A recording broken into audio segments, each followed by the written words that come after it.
are the most dangerous ones because they have been selected for how good they are in the moment. And that's going to be Serene on the side of the Wolves. That howl means the game is ready to start as the Wolves all spamming the emotes as they have time and time again. Completed Anvil, Treasure Armory, Prismatic, Finale as the options. T1 potentially opting for the Prismatic, leaning into a little bit more variance against the Wolves, showing a lot of respect. It's going to be completed Anvil in the end, a little bit of a low variance. I'm going to go ahead and throw Alan under the bus. How does he dare on the analyst desk to mention that he wants to see high variance portals when as a competitor, I know he wants the absolute opposite, trying to use that caster blessing power.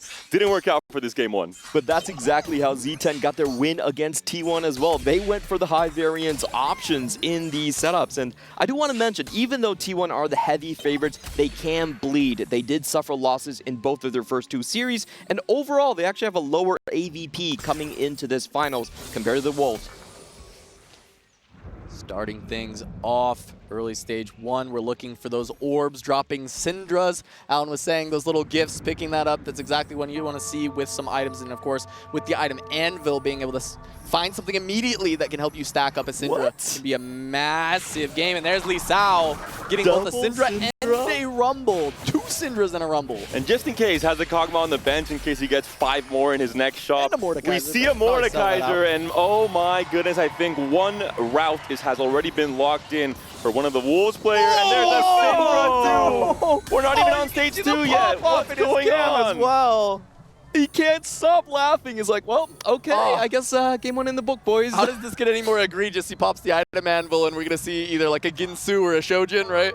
Oh, yeah. It's going to depend on which item he drops here, but if it's a Gwinsu, I think that's just going to be massive. All the players already smiling. I wonder why, Clement. They have such energy in their voices to start off this game one. One thing I want to mention for sure is going to be the reroll lines. We've seen, of course, a Syndra being spectacular across the entire tournament, but Kog'Maw specifically for T1 has been incredibly important. Did you see that? Mordekaiser 2! There's a Mordekaiser 2 on 1-4. It wasn't even 2-1. What? What is going on? This is egregious high rolling. Fortune favors the bold. Probably not going to be the option because we have a Mordekaiser 2. It's going to be hard to lose fights, even if you choose or want to in this stage 2. I did want to mention for both of these teams, they really like playing multiple Syndras. For both of them, they're averaging over 2 Syndra players a game. He sold it. He wants to give it to the other Syndra player. Yeah. Mordekaiser 2? Yeah, I'll play for 2 on 2 1. Look at the setup here. We're maybe looking at a Zoe line for right now, at the very least, the units held, units on this board. Metabolic, though, means we're staying very healthy all throughout stages 2 and 3, potentially looking at that high-risk, high-reward strategy, losing HP early but having kind of one of those max caps later on in the game. I wonder what direction he'll take that in, though. Yeah, there's a lot of different win-out augments coming in here. One of the ones I want to mention is Build Different being selected by Bobe. That's been a very strong augment given how powerful some of these 4 costs are. And of course, Metabolic Acceleration, also more leaning towards being a win-out player. And look, we still don't have the item Anvil popped here for Serene. Selling out of the Mordekaiser, making 20, playing around the Metabolic. Going to be, as Clement said, looking to potentially win out. Big loss streak could come through. This is one of the key skills in TFT. Sometimes you warp your initial stage 2 strategy around, what upgrades you get in terms of units, but all in all, you really have to sync up your augment picks, your itemization, and your unit pickups to decide, am I loose streaking or am I win streaking? What has the highest potential? If you're loose streaking, why pop the Anvil? Keep that option open. Decide once you find a few more units. Once you go through the Carousel, you can pop it going into the Carousel even, and choose both at the same time. Yeah, you just want to wait for the Carousel and make your best choice. On the other hand, for YGQF, this is the designated reroll player on the side of Team Wolves. I did want to throw out, whenever he plays the Syndra, he's actually averaged a first. This time around, of course, going to be going for Kog'Maw. Yeah, it got reduced a little bit in his semifinal match playing Syndra, not getting the first there, but as you said, coming into the semis, coming into the final day, ridiculous stats there, leaning towards the Kog'Maw here. Also, re-rolling in this game, but also dedicated towards finding, at least attempting the win streak or play for tempo, and gonna slam the Sunfire out of the Anvil to try and get some of that early game power. This mirror matchup for the win streak, but also maybe for the comp, they're both playing. Kog'Maw reroll seems to be in the books for both players. Right now, SCSC seems to be coming out just a tiny bit ahead, which is really, I think, a big deal for YGQF, considering he's on 19 gold, wants to hit that 20 without selling any of these key units on his bench. can't do it. It is going to lose that one interest. And I do want to mention, we can see how T1 is going to react because they're the heaviest Kog'Maw team that we have in the entire tournament. Do they think that runaway Kog'Maw is a huge issue, or will they allow a potential one solo player to just be on the best friend's Kog'Maw? Yeah, they kind of played the most Kog'Maw and also kind of had the best results with it as well. They're like AVP with it, look better than most of the teams. Even SESE playing multiple games and averaging a 3, which is way higher than we expect Kog'Maw to usually end up. And even in that just last game played in the semis with Bintum having it uncontested and having such a solid result there. I think Kog'Maw and Caster are the two comps that are actually reroll comps. Syndra sometimes is reroll, mostly it's more of a tempo option that does cap out very high as well. Contrary to reroll comps that you tend to really spike at 3-2, you stay healthy, maybe win streak all of stage 3, most of stage 4, and then you start bleeding out in HP. The key difference is that Multi-Strikers has an easier time going into a tempo strategy, into Kalista, into Camille, whereas Kog'Maw, you're stuck on this line. If you don't hit your units, you're going to start really bleeding, hitting that 7th, that 8th place position at the end of the game. It's the most easy line to disrupt. You need your 3 stars, absolutely, and this is why some teams don't go for it. Some teams prefer to just disrupt. All right, first Carousel of the game. Look at the tiers, look at the bows. Where are they going? Where are the Syndras? How many Syndra boards do we already have? It looks like 4 players currently playing it with Serene open fording with Metabolic. Bintum going to be able to find a tier out the gates to try and help himself out. And 5 players with Syndra board leaning into it. So, this is exactly what we expect. The contour of the game is going to be very low to the ground here. A lot of them just denying options from each other. SCSC also looking at the unit pickup. The Kog'Maw's picked up there a little bit closer to that Kog'Maw 3, which we have talked about is going to be so contested, going to be so hard to hit, especially when someone else is also playing Kog'Maw. We've had many games throughout this tournament where there's only one Kog'Maw player. Yes, other players are griefing you, but there isn't that whole other player trying to get that same unit. And because of that, oftentimes when it is the 2 Kog'Maw players on each team, you're seeing one go 8th and the other just scrapping for as many placements as possible. And that ends up being their role in the game, which is why you see it still being considered a good comp, even though it has one of the most abysmal AVPs we've ever seen for like a meta composition. You have to play something. 44, it's different, yeah. Talking about scrapping out, though, Dooney Juni is that designated player on T1, hasn't won out yet, has not the only player not to take a first place on the team.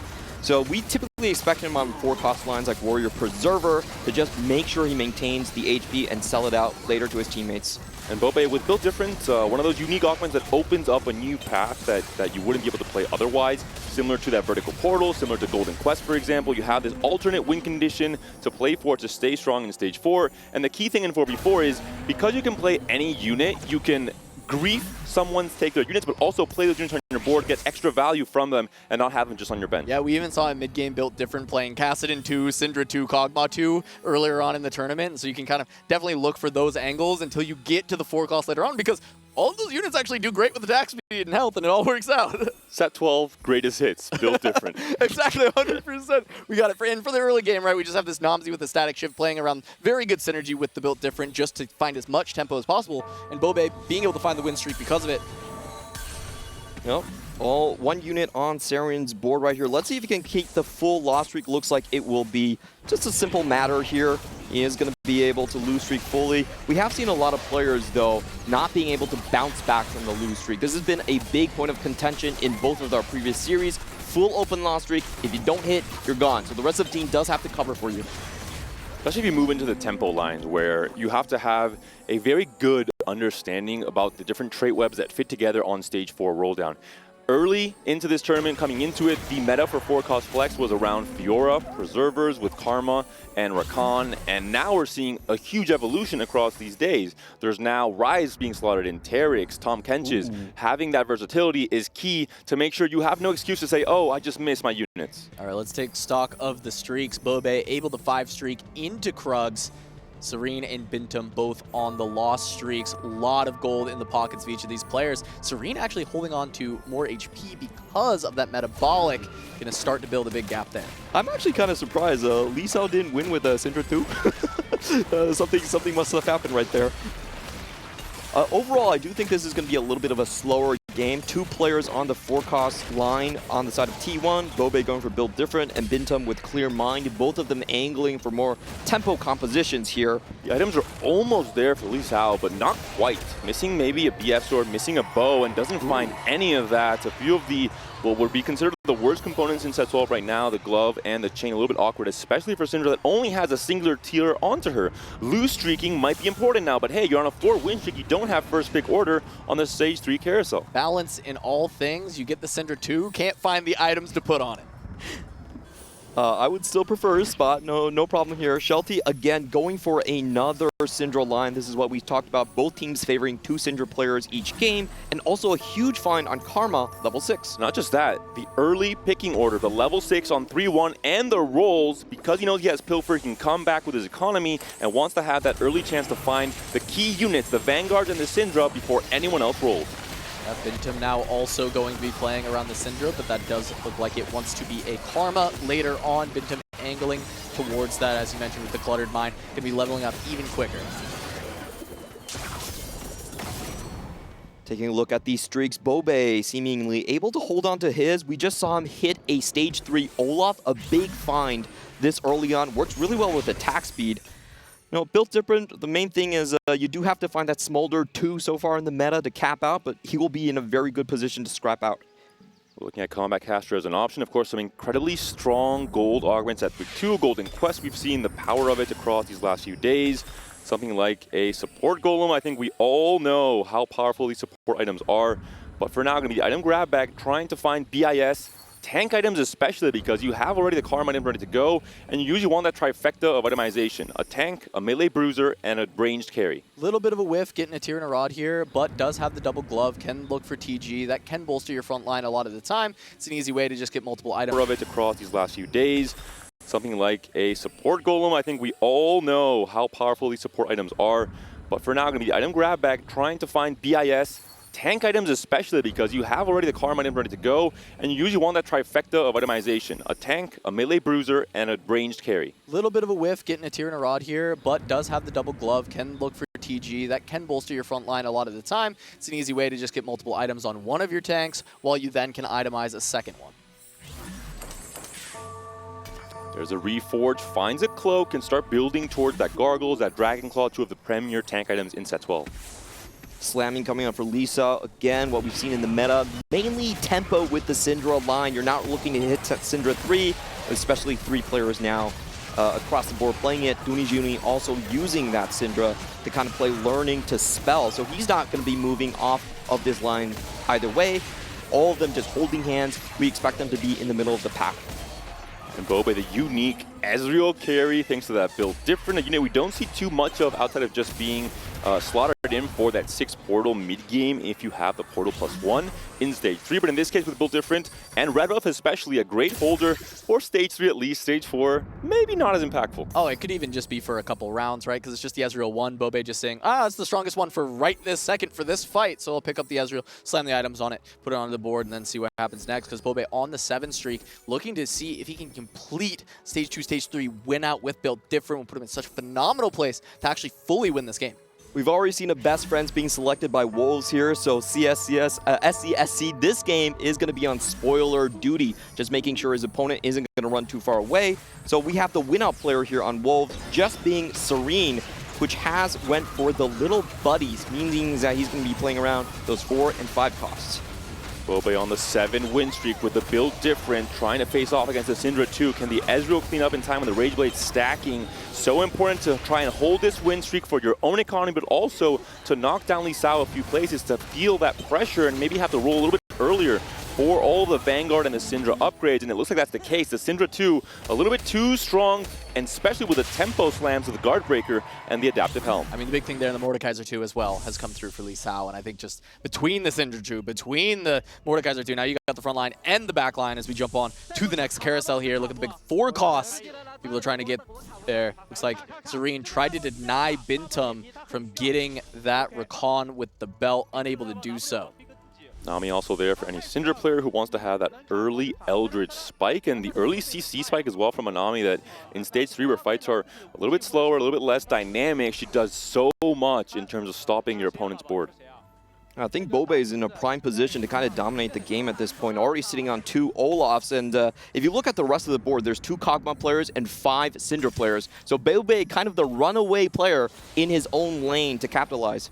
Look at this setup with the slamming as well, the early Nami, the, maybe beginning of a win streak having just beat the strongest player in the lobby. That's good feedback saying, hey, you're pretty strong right now if you just beat the build different player who was on a 7 win streak coming into that fight.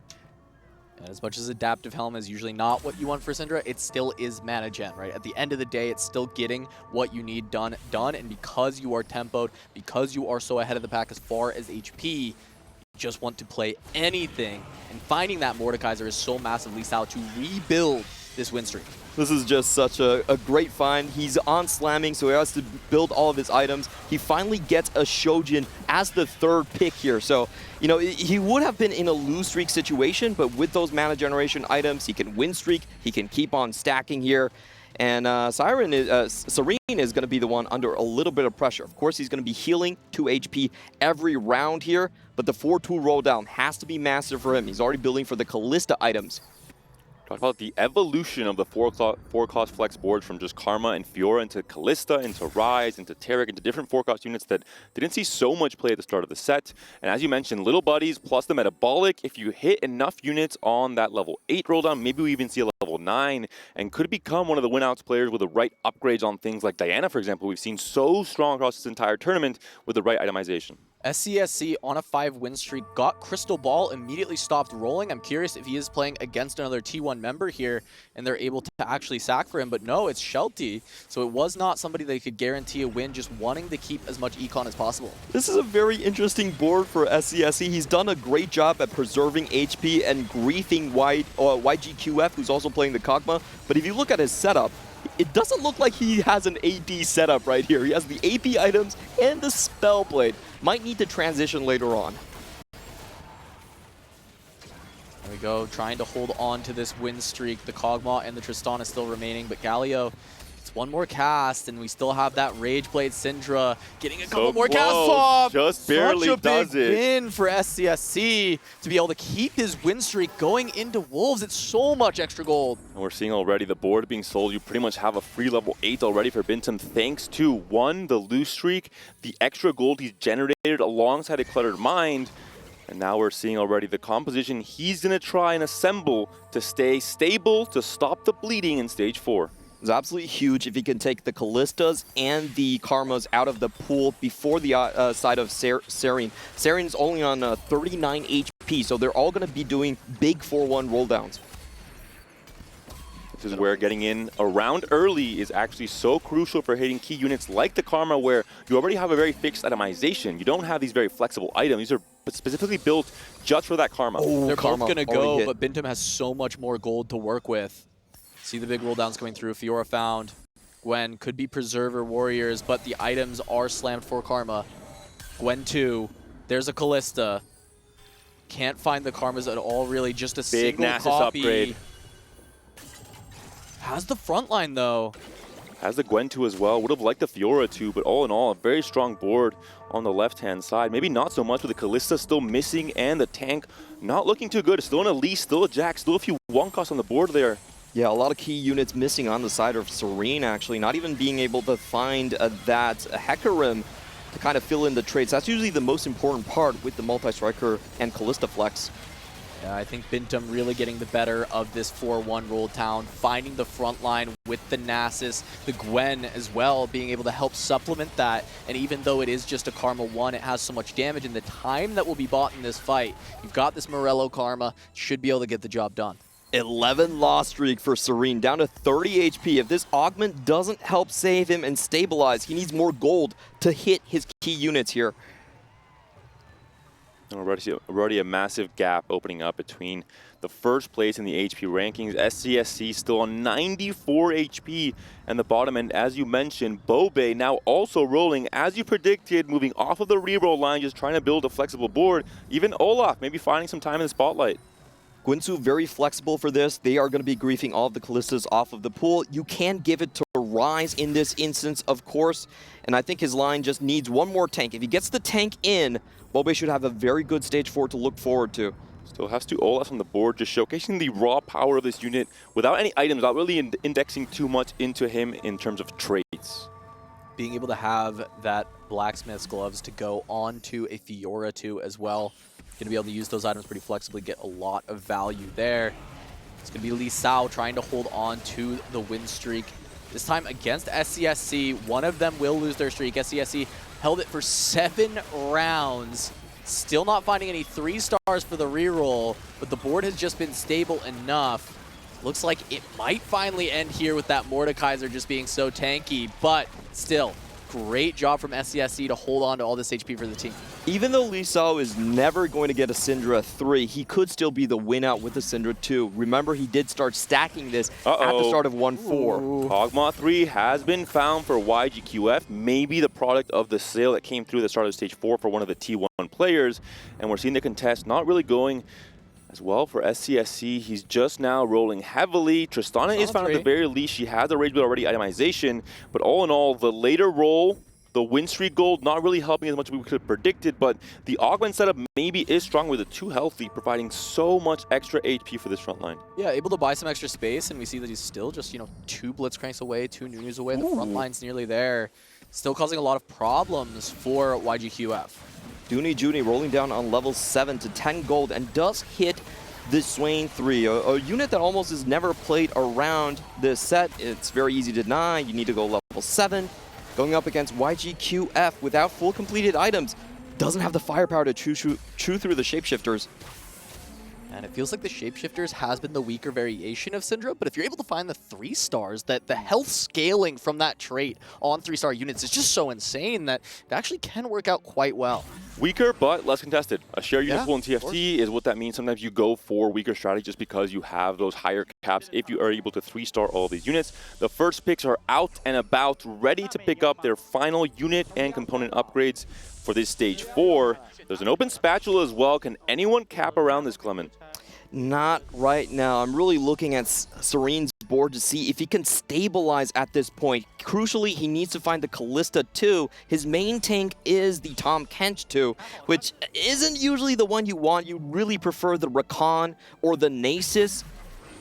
But it's going to be a critical roles here. If he doesn't find anything here, he's already on 13 lose streak, 15 HP, and he still misses. Yeah, and from that Carousel, Dooney Junie on the Shapeshifters, getting a Briar at level 7. It's going to be very helpful to continue to cap out that board. It's maybe a supplemental carry as this game continues on. But as you said, Serene, not able to really find much. Has the front line a little bit, right? He's got the Rakan, he's got this Tom Kench, but there's no items on them. And if you're slamming 3 items on a Hecarim 2 at this point with the game on the line, you know something has gone terribly wrong when it comes to your roll down. You know what went wrong? Selling Mordekaiser 2. I think that was a curse. Bad karma. If you get a Mordekaiser 2, just play the line. Yeah, it seems like the team decided to not let him take that. And we're going to see him at the end of his rope here. 17 health remaining, going up against Bintum, who now has the Karma 2 online as well. Such a tanky Nasus here. It's taking forever to try and get through that with this Callista.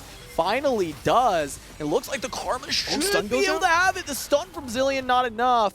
Serene going to stay alive a little bit longer due to the fact that Metabolic has healed for like 28 life at this point. I mean, looking like a tiny Titans value, which is not great for a gold augment. Need to find some wins and get more value out of it. But how many Callistas can there be in the pool? We just saw Bobe holding on to them. We saw Bintum also holding on to them. They all know that this Last Whisper and Rageblade can only go on 1 unit.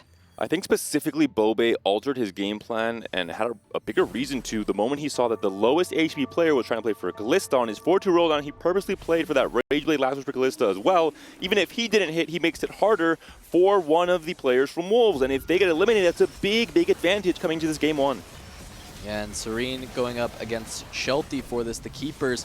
Again, the problem for Serene is not having enough damage, and there's so many tanky stats on the side of Shelty. Fortunately for Serene, the TK's Thieves' Gloves have rolled some attack damage items instead of tank items, and maybe that will be the difference maker, as it is just the Syndra remaining, but the Zonya's Paradox keeps her alive for 1 more cast, and it is too much. Serene will fall down the first 8th place of this grand final. Didn't win a single round this game outside of PvE, so that is something that I think they were going to have to review in terms of their strategy, and this is where the Korean teams are the strongest. Once they have someone out, they can manipulate the pools better. They start targeting the next person. 7 and 8 out, win condition becomes very clear. And I spoke with a few players these days. They've all shared the same sentiment. It's so hard to play into that 4-cost flex playstyle off of a massive lose streak because the moment you don't hit, you have no plan B. There's no way out of that game plan. We saw it there relying on the Kalista 2. The moment it wasn't found, it was loss after loss after loss. Bintum hits a duplicator here. He's already got a pair of Morganas on the bench. If he wants that as his next in, he will have a Morgana 2 to go with this Preserver Warriors board. Is this a time where you maybe get rid of this Gwen? She's not really as impactful in terms of her AI. You are getting the Warrior, of course, for the Fiora, the Sugarcraft for the Bard, but if he can make it to 9 right now, it's a little bit short. He might consider it. Gonna keep rolling, maybe. Has got all the pieces he wants right here. Bintum looking in a very strong win-out position, and with that 8th place, the question becomes for Wolves, who can actually keep him down? Who has the higher cap to kind of salvage the 8th place on the other end of the board? Last second, Bintum is going to use the duplicator on Morgana, does get her onto the board. Will be great as soon as he hits that level 9 to get the 4 preservers in, and his board just looks so dominant. Never mind about Gwen. I take it back, Gwen. Yeah, her AI is You're generally not great. This time, gets directly into the back line, takes out the Kog'Maw, does plenty of work for Bintum in this fight. Things are looking very dire for Wolves right now. Shelty, the only one with the win streak, also being taken away by Bobe. So the chances of a win out on the other side are diminishing. And, you know, we've only seen blowout games today. Both series, teams blew the opponent out 2-0. We're seeing level 9 caps now. Rare in this current meta because you are so forced to roll for charms on 8 to roll for all your upgrades, but a very high tempo game plan with so many econ augments all around. We've seen slammers, we've seen pilfers, we've seen the cluttered mine, of course, from Bintum means that a ton of players are going 9, will have that extra unit to fit in, and also the higher chance of finding legendaries. Do we see the Morganas, the Dianas, the Yumis even take over this game? And it is the 2 higher HP Wolves players that are going to 9. They're trying to play for the highest cap that they can because they recognize Serene has gone in 8th. It's possible to lose YGQF in 7th. They have to play for 1 and 2. So we got Shelty versus Li Xiao. They've both been the ones who go to 9. Wolves just throwing up their hands and going, hello, fight rotation, what's happening? These two players haven't met each other for 6 rounds. Is that normal? 2 win streakers, both currently on T1. The projection looking good for the Korean org. Bobe and Bintum so healthy and looking so strong for the start of this stage 5, where we're going to see a few more eliminations. 11 HP for Dunijuni, 14 HP for YGQF, and all of a sudden they're on a single life. The rotation, if they get the rotation into Bintum, into Bobe, into these very strong players, they might be out. 2 win-out players coming in from T1 and 2 great scrappers that preserve their HP so incredibly well. Dunijuni learning to spell. He griefs away the Syndras, finds an alternative out in the Swain, and is able to preserve. On the other hand, we have from SCSC is able to play that Kog'Maw line and just make sure that YGQF doesn't run away with the game. Really the unsung hero from massive win streak into big lose streak and giving HP to the win-out players. Let's see if Bobe can take down YGQF here. We've got the Kog'Maw trying its best against this built different board, but it just cannot handle it for now. Dunijuni on the other side with the Swain and the Syndra able to hold on. Look at that Swain, such a beast. The runic portal opened up on the right, but not quite enough. For Dunijuni, he also does survive. So all of a sudden, we have 2 players from T1 on the chopping block. SCSC, 7 loss streak, free falling in the HP totals. And looking at the carousel, a few very impactful emblems in Cantor and Arcana. And I guess Honeymancer to some degree, a portal emblem a little bit late into the game to change your entire game plan. YGQF doesn't actually go for the Honeymancer, even though he does have best friends. Would give him a lot of extra bees stacking into the back line right there, but he's going to go for more immediate tank items into his front line. I like Honeymancer. I wanted to see a little bit more bee stack. I mean, one thing, sorry, you have to pronounce the augment name properly. It's not best friends. Oh, it's BS. There we go. Now I like it. There we go, Clement. Okay. BS friends. Perfect. Clement. That's music what we're to my looking ears. For. But the other Kog'Maw not having the BS friends and not having the BS time in this game is SCSC. Down on 5 HP, 7 loss streak. Looks like he's likely to go out. Tried to scrap for a while. You were right, Clement. I mean, he did a very good job scrapping for as long as possible, playing this line kind of from a weird spot to contest the opposing version. It looks like SCSC's time may be up. See where the combat is. It is going to be against YGQF on the same Kog'Maw line, but it does look like his board, but better And I'm not sure that SCSC will be able to survive. We're looking at the minions on the Nunu. We'll see what can go on here. No items on the Kog'Maw is a big deal. It's only the Tristana really dealing damage. And you want the Kog'Maw to be the star of the show when it comes to really scaling into the later stages of this fight. The Stoneplate and the Sunfire doing so much. It looks like it's going to be a sweep. Even the Gunblade putting in work on the opposite side for Tristana. That will be the end of the road for SCSC. The 7 loss streak becomes 8. And all of a sudden, parity at the bottom of the standings. On the other side, though, Bobe able to lose to Dunizuni to lose the streak, but keep Dunijuni alive. This is going to be very important because Dunijuni is probably strong enough to outlive one of the members of Wolves. You need that extra placement to try and make this top 4 a little easier. Look at Bintum at the top. That 4-win streak has now become 9. We're out of stage 5 almost. One more fight left. And Bintum once again is rising up to become the hero for this team when he's needed most, when we're in the game 1 that sets the stage for this grand finals. Lisa still not finding that Mordekaiser 3. His teammate Serene actually sold his Mordekaiser 2 on 1-4 to get him that chance, but looks like that gambit does not pay out for the Wolves. T1 with a much stronger strategy of being strong in turn. Dunizuni trying to survive on the left side of our screen here, whereas YG QF looks like he will be going down to Bintum, keeping that win streak alive. Dunijuni, though, losing the Syndra to some of the AoE damage, and it's down to the Swain. Is he strong enough? The Shapeshifter, he's in the back line. The damage is there. Oh, it's so close. But Dunijuni survives for another round. Gonna be able to at least lock in a 5th place for T1. The Noxian General showcasing, if you believe in me, if you 3-star me, I will get it done. Now Wolves required to find 1-3 in order to win this game. Oh, it's Talking looking about really Bintum. terrible. Had to become the hero, just eliminated another player from that Wolves roster. A clean 10 win streak now coming into stage 6. And as we ramp up the player damage, all of a sudden, once again, Dunijuni on a 3-win streak, and maybe Shelty as well, could be on the chopping block. Yep, Shelty already on a 2-loss streak. He hasn't been able to 3-star his front line.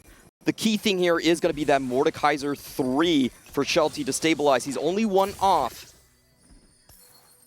Looking, Bobe's roll down, still looking for Kalista 2, finds it. Bobe getting even stronger, was on the 3 loss potentially. Going to be free falling with that build different, but now his 3-item carry is actually upgraded. Bobe was trying to open the path to some alternate win conditions, holding a few rises on the bench, gives up, understanding it's probably a little bit too unlikely. And now the final item pickup coming through for Bobe, who is on 2 lives, is on a 3-loss streak though, free-falling a tiny bit, has to hope for some good matchmaking. Dunizuni once again, this time against Bintum on the full win streak. It looks like matchmaking did not let them know that this was most likely. Bintum probably still having a Wolf in the pool. The treasure chest. Treasure chest was bought. That is the charm to help out, and that's going to make it even tougher for Dunijuni. But this is such a tanky Swain. The problem just being if there's backline access, and there is because of the Karma. As soon as those dots get to the Syndra, the damage won't be there anymore. Luckily, it hasn't gotten there yet, so the Swain might have held on once again. Dunijuni beats Bintum, stays alive, and Shelty's down. That means T1 have locked this up. They've won game 1 of our grand finals. What T1, 2, 3, 4 is, I think, the new name for this organization. Absolutely dominant in terms of how strong they've been. Is just Li Xiao that's hung on in the 2nd place position. But the top of the standings here is just really a showcase of what we saw throughout stage 3, especially on the projection these players had with the balance of economy and board strength, especially Bintum, who we saw with a cluttered mine, the loss streak early to spike harder than any other player in this tournament. They really took turns being strong. The 2 scrappers and Dunijuni and SCSC just holding on to the 2-cost rerolls, making sure they can't run away. And it allowed Bintum and Bobe to lose streak early and then come in strong at the end to carry the game.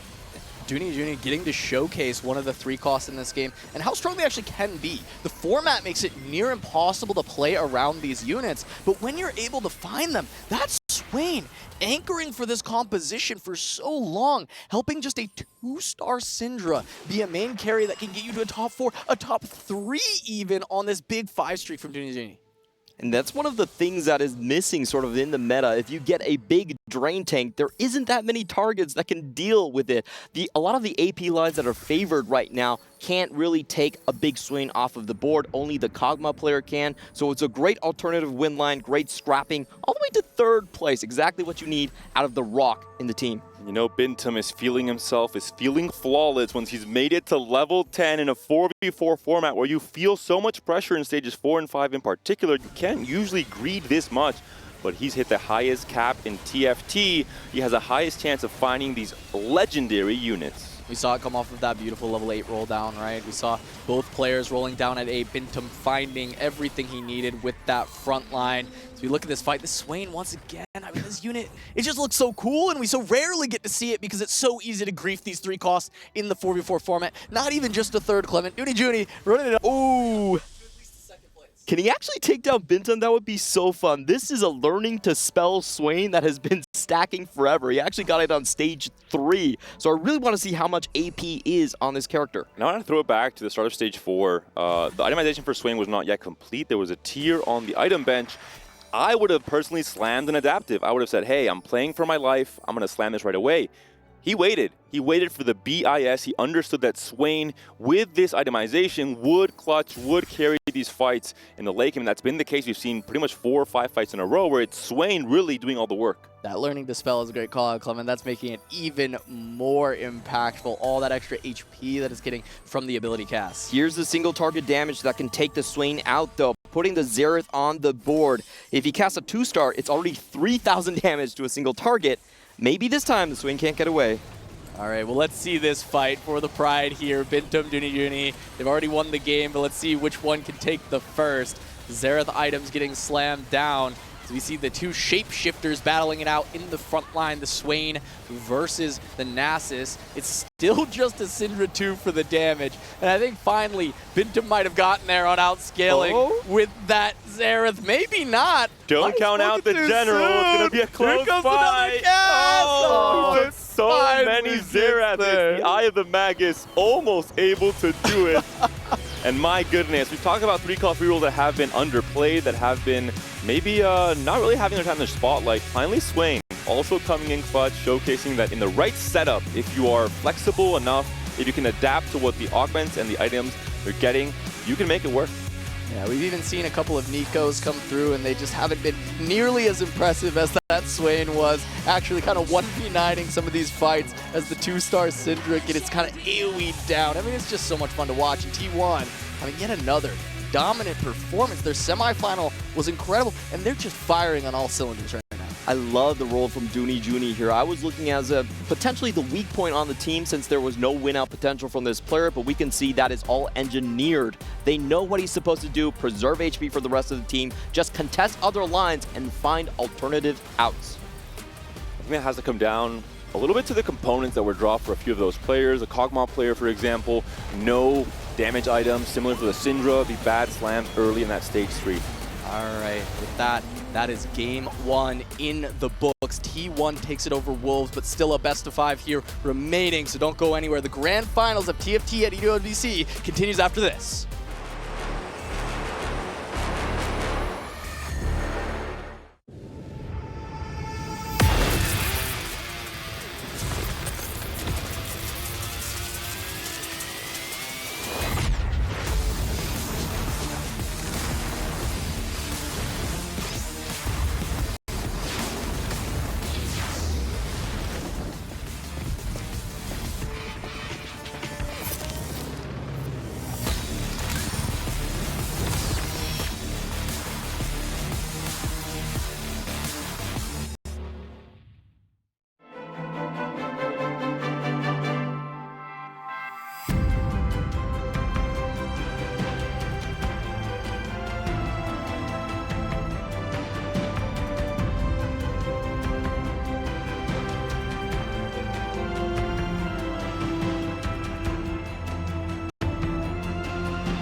adventures bring new challenges. Even as the heat rises, dandruff and grease won't stand a chance. With new Clear Men, powered by triple formula technology.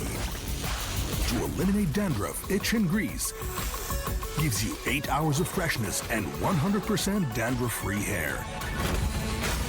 New Clear Men, 0% dandruff, 100% confidence.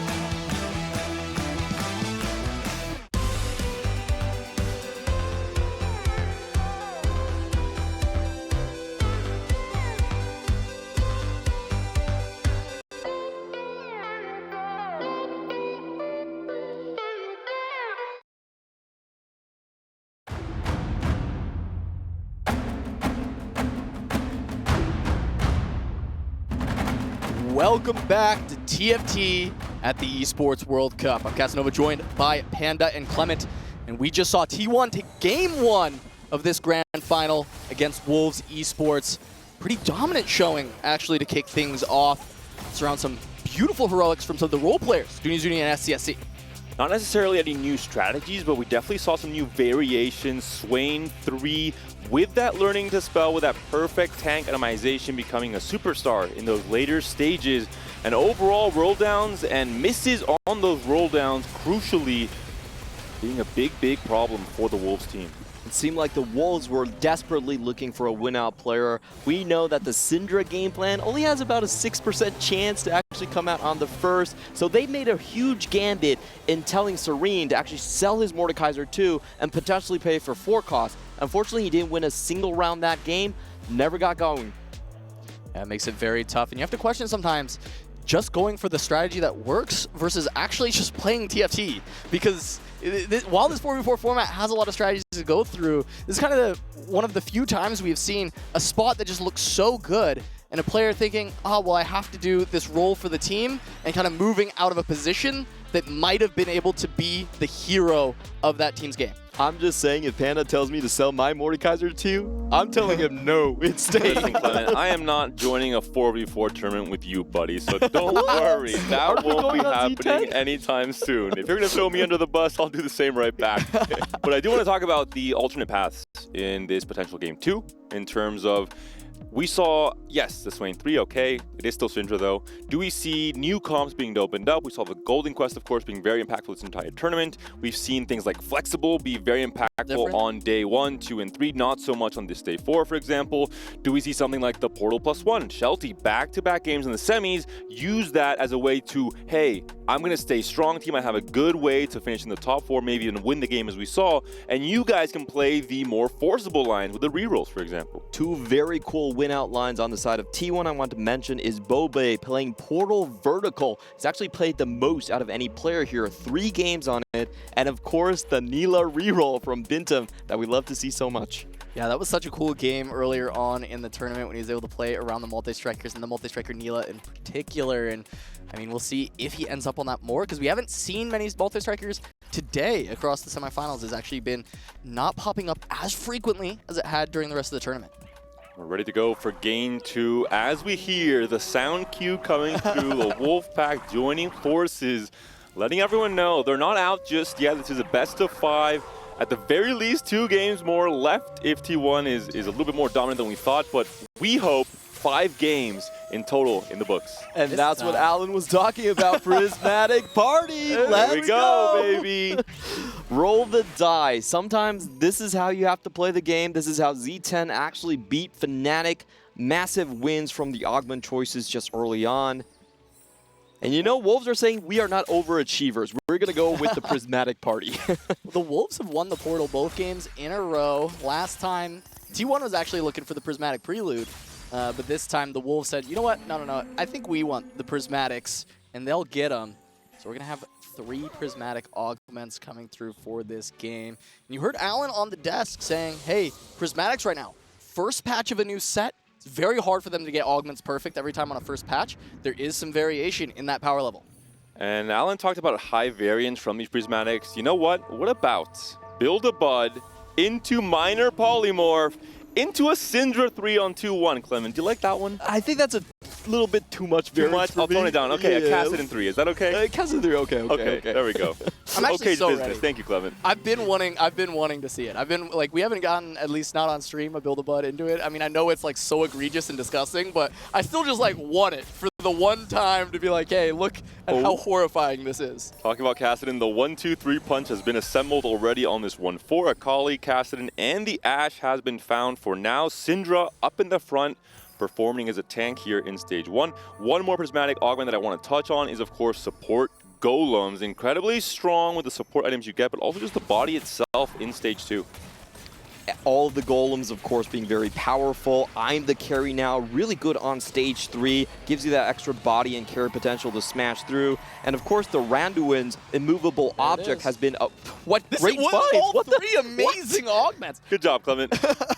Hey, would you like to know what 3 of the best prismatic augments in the game are? Well, take a look at your screen. We have Shimmer Scale Essence, Immovable Object, and Support Golem. Unfortunately, no cloak, it seems like, for that synergy with the Mogul's Mail, especially if you have a great tank already online. Will be the Support Golem, Chalice, and the ZZ Rot. Ahri has been picked up. We are on level 3. Could this become an Ahri Zoe reroll game? We know that Ahri especially is an absolute monster when it comes to getting the extra 30% passive AP from all sources. Well, he did just pump XP, so maybe not. But we do see a couple of golden tickets, one for each team. Serene and Dooney Juni. 2 support golems on the side of Wolves, and for Bobe, he's going to be the big win streak player here with at what cost. Already going to level 6 now, so it's going to be up to see if one of these golems can maybe snap that streak early and slow him down.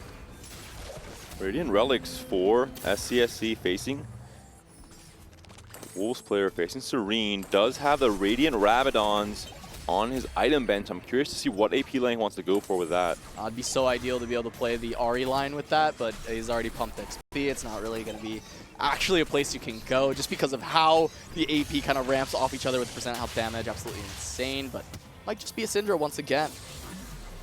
It does look like Wolves are bringing extra bodies to the board right here as 3 golem players showing up. Oh, and this, for Bobe, it's dual purpose. Oh, it's going to be, when you buy XP each round, gain 2 gold. And whenever you buy XP, re-roll your shop. It's a lot of extra econ. Very similar looking to the at what cost as far as the icons go.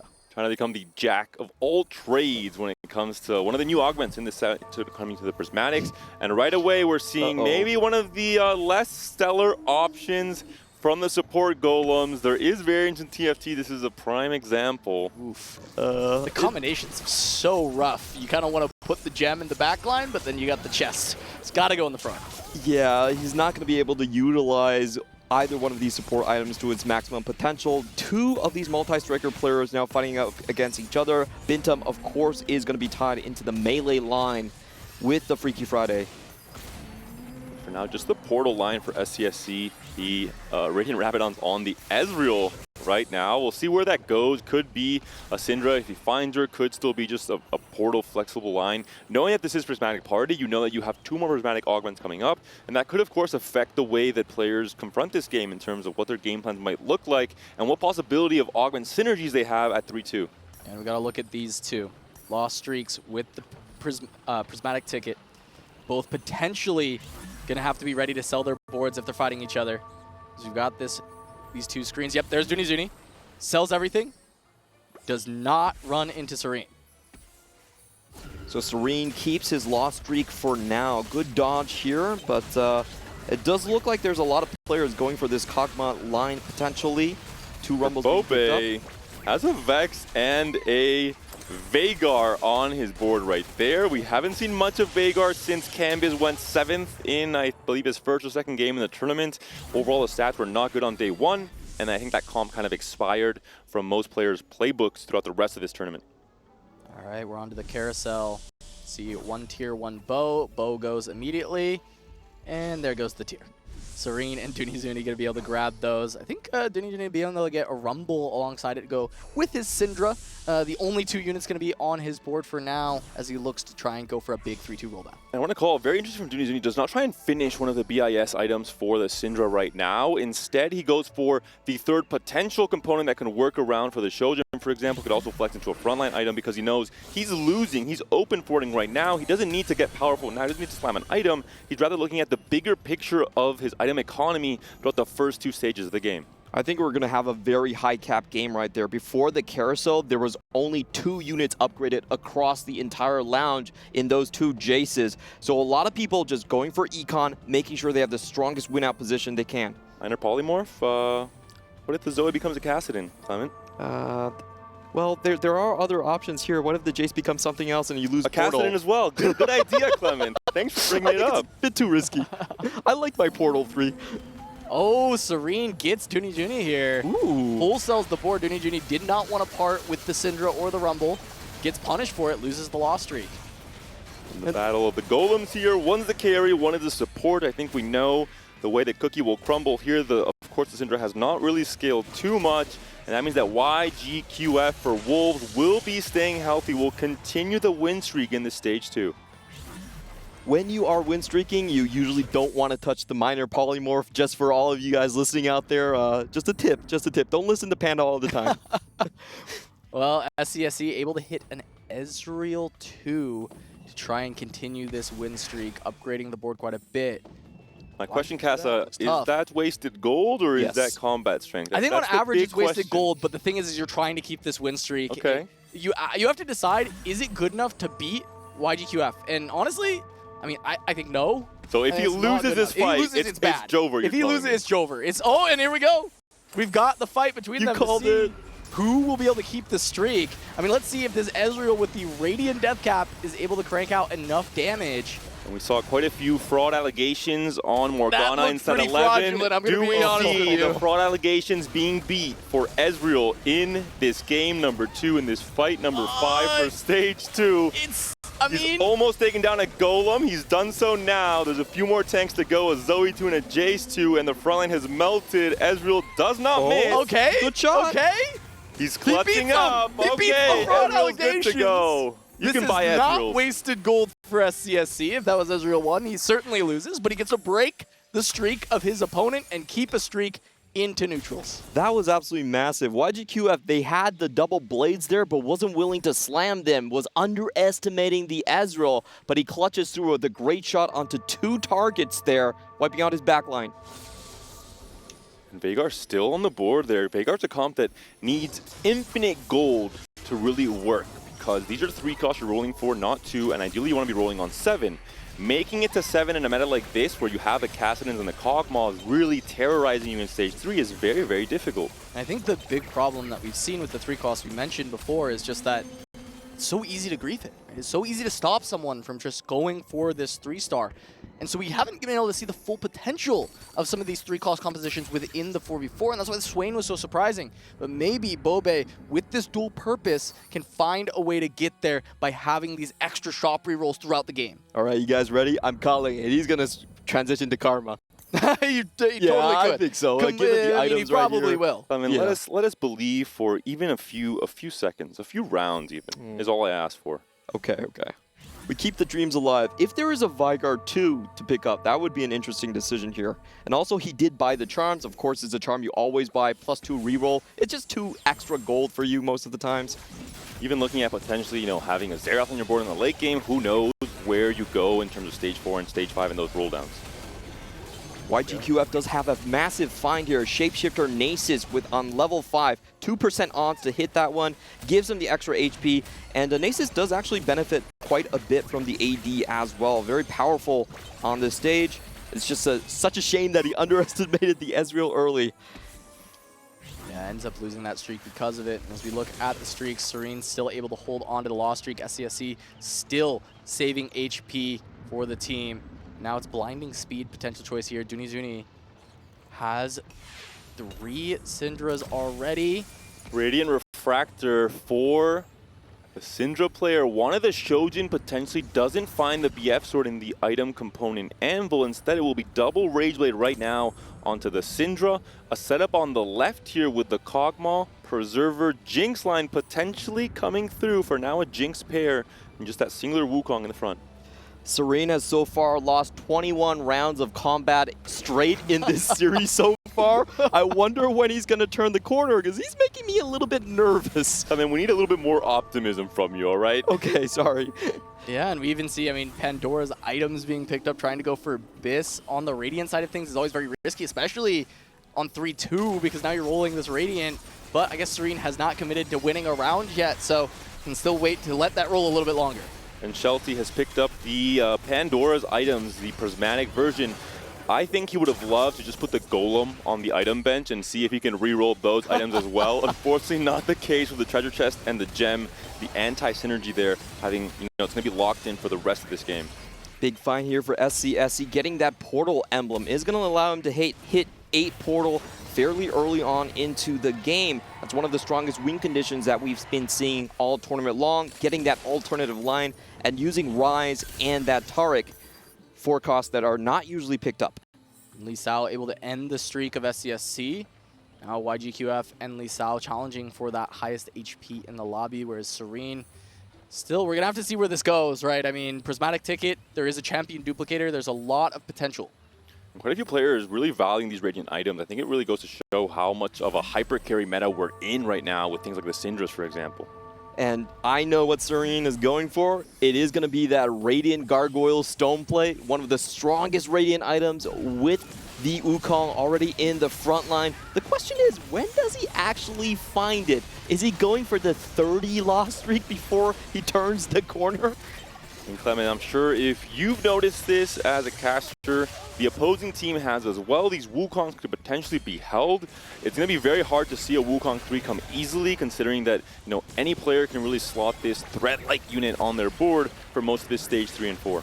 Getting very nervous for Serene at 42 life here in stage 3. I mean, having 2 back-to-back stage 4 exits, not winning a single round, pretty terrifying as we jump into the carousel. Serene at least going to be able to get the first pick here. This Nami could be big if you have a tier open, and Juni has exactly that. We talked about it, not finishing the item in stage 2 carousel, instead finding a better full or better half component in the tier. Now picks up the sword on the Nami as well. Still has that refractor. That's going to be a Spear of Hirana coming through.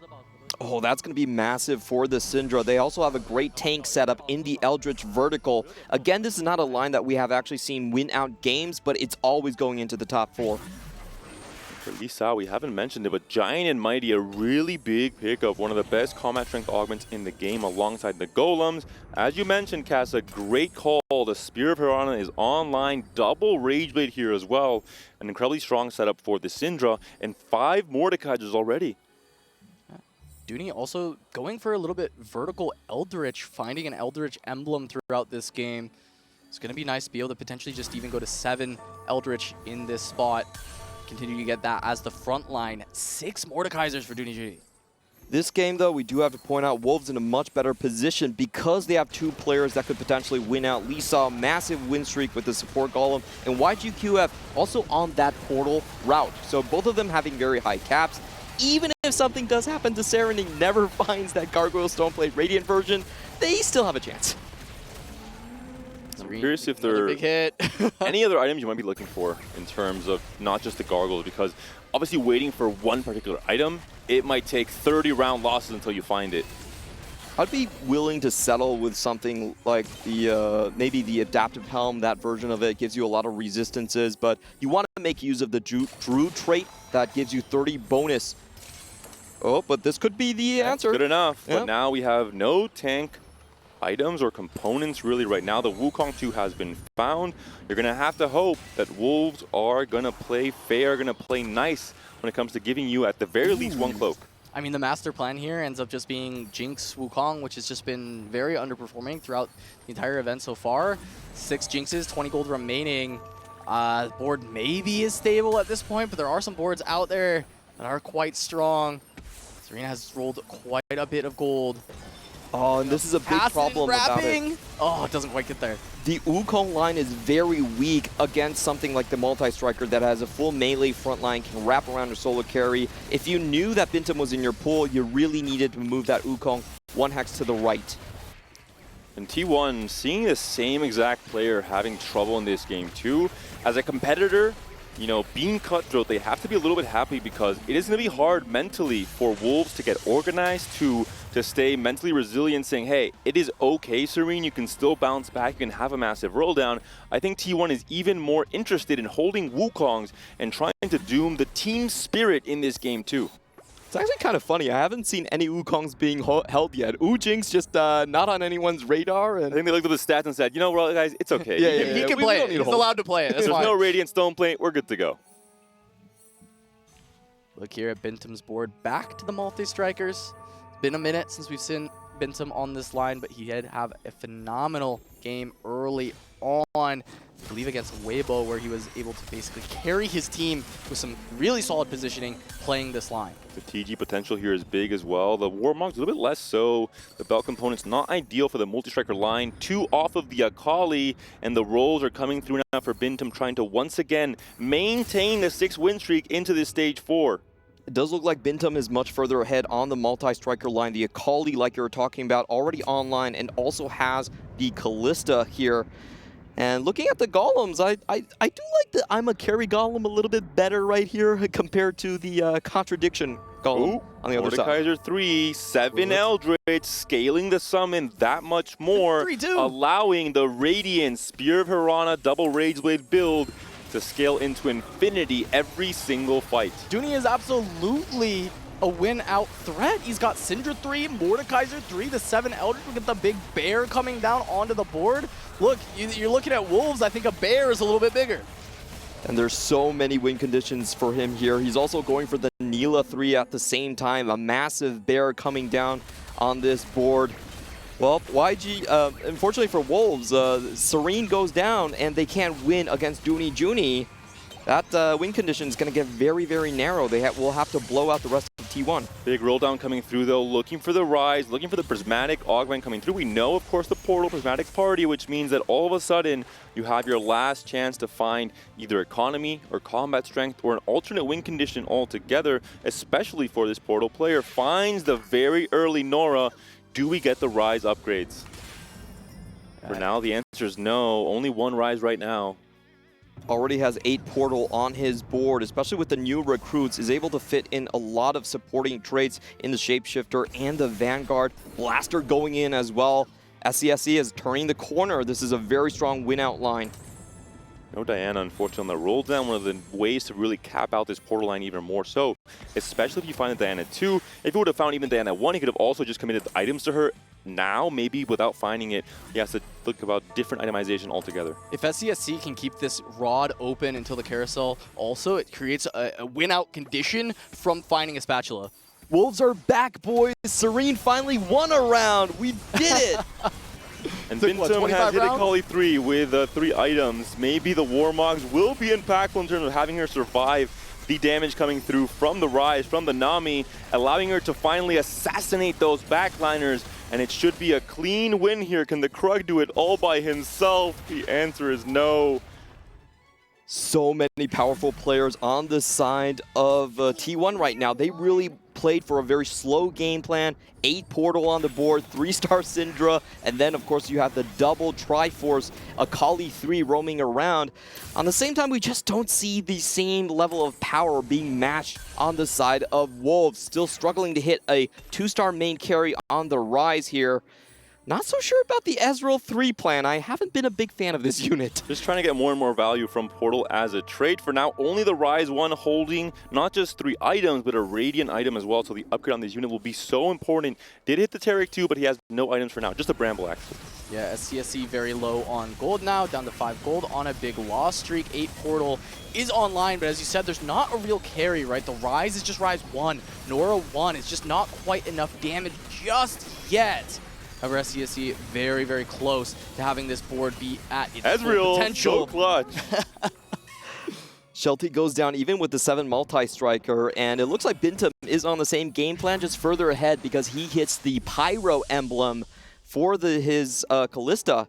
So let's see if Shelty with the open spatula is going to go for that. No Rise, no Diana, so could have been some key upgrades for 2 of our Portal players. A line we just mentioned going into Game 2 that we could be seeing that could be relevant for players to have that alternate game path towards a win.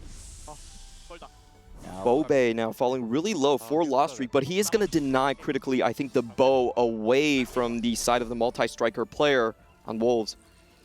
Yeah, Bobe in a little bit of trouble now for Lost Streak, 20 life.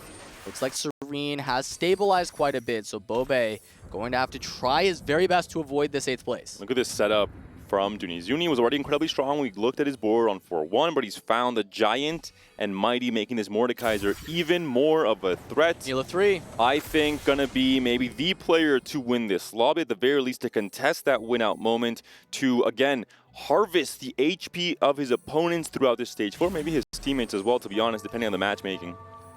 This would be the first win Dooney Juni has at this tournament, and finally Sarian turning the corner, going on a 3-win streak, but Woojinx has not performed historically in this tournament.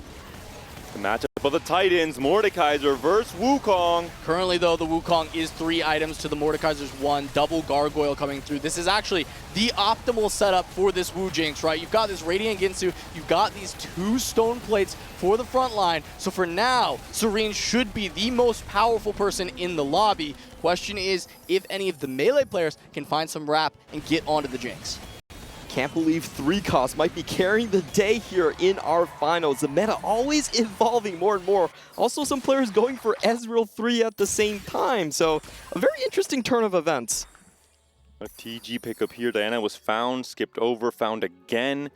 And this board for now, it's mostly just the Karma and the Nasus trying to put in the work. No items, unfortunately, for the Fiora 2, for the Gwen 2 that could be doing so much carrying, but there's no item augments in the selection here for Bobe. This dual purpose being one of the hardest augments to pilot overall. It does feel like a reroll, feel like a tempo. Most of the time you're going straight level 8, but if you don't pick up enough pieces on the way, it could just be a very flat exit for Bobe. Now going up until a lot of these big reroll players that have already finished their main carries, it's all going to come down to Fiora. Dooney Juni was able to weaken his board significantly for Bobe to try and help him hang on a little bit longer, and it looks like it worked, getting all the items off of Mordekaiser. Looks like benching even Aniko. That made it so Dooney Juni's gonna have to take a hit, but Bobe gets to survive. And the emblem as well, a smaller summon, and the TG on this Fiora was absolutely insane. Last Whisper Titans, no Omnivamp, but just fantastic items coming onto that secondary carry, the melee bruiser line for that player. We're going to look now at this Rise, and the Ezreal Clemens still in the cards potentially for SCSC. Yeah, he's got the duplicator, but still hasn't paired the Rise or the Nora, and that's what SCSC's been waiting for with this duplicator, making it very tough because his front line is starting to get there, right? Taric 2 still got a couple of upgrades, plus 8 portals, going to give you a lot of help there with these little golems coming through, just not having the damage. The key thing about...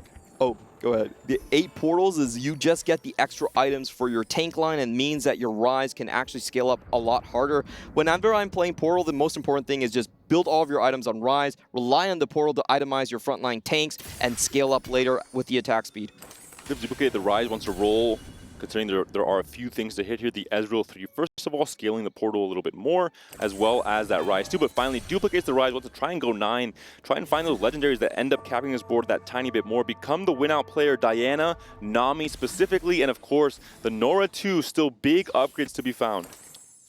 Runs into Serene here, the Jinx Woo, dealing with the portals, both of these stall compositions, but does feel like the Jinx is going to ramp up a little faster than the portal, just throwing out little things. A lot of damage from the Ezreal even now, but the front line already gone. This Jinx doing so much work. The Rise going to be in a lot of danger. On the wrong side. If it was on the Jinx side, maybe that splash damage would have killed off that Jinx before she ramped those Rage Blades. Not the case for now. And Bobe also taking a big hit. All of a sudden, a few players from T1 are going to be in big trouble. Bobe on 4 HP, SCSC on 2 lives. Yeah, and the only one in danger for Wolves is Shelty at this point, because Serene might still have the strongest board in the game.